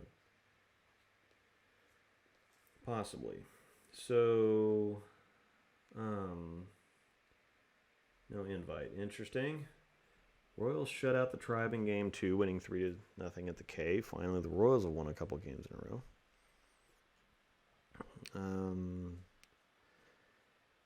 That was a little interesting. Yeah, the whole Pete Weber thing, pulling from the U.S. Open. And the funny thing about that was that the first condition that they were on was the short and flat one. And so he was in some pain to begin with, and he didn't take his appropriate amount of warm-up time. And he's trying to throw a high road from like sixth arrow or something, slow rolling it. And of course, it got to like 35 feet or wherever the end of the pattern was and just stopped and went dead left. And so it was just the perfect storm of ridiculousness for that first pattern. That first pattern was actually the toughest one of all four of them, including the PTQ. The PTQ was the softest one. It wasn't really that hard. I'd have bowled the regular event if I could make a 10 pin or a 7 pin or a 4 pin or any other assortment of single pins. Let me see, I finished minus 70. The cut was plus 20, and I missed 11 makeable single pins. So I'd have been plus 50-ish. Plus 50 and easily into the cut if I'd have made single pins. So that was fun. And it was also fun that I didn't have to bowl that nonsense, because that wouldn't have been fun. I had way more fun not bowling the tournament and just watching. So I got to bowl the PTQ. I got half of my entry fee back, and then I didn't have to bowl on that nonsense that those other idiots had to bowl on for the next 3 hours or the next 3 days. So anyway, I think I'm going to go on ahead and cut this off. That Pete Weber rant was hilarious, by the way.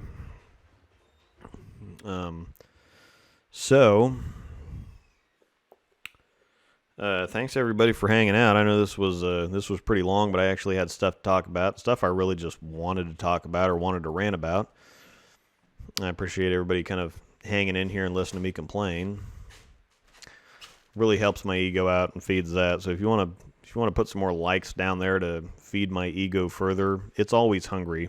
So I would appreciate it. Yeah, thanks, James. Yep. The Luke Rosedall needs a new camera fund. Thanks for another great live stream tonight. Thanks, everybody. It's really appreciated. Sorry I haven't been around much in the last month or so, but not a whole lot going on. I took it as somewhat of a break for myself, and hopefully, again with a new camera, I can be a little bit more mobile than I am right now. It's just unfortunately an equipment thing at the moment. So appreciate it. Sorry to any of those who will sit here and watch this 3-hour-long thing and think that they wasted all their time. It's not quite as much fun when you watch the upload later. So I understand that. But all right. I'm out of here. Thanks, everybody. Appreciate it. We'll see you next time, sometime soon. Hopefully, possibly, perhaps, perchance, maybe. Bye, everybody. Thanks.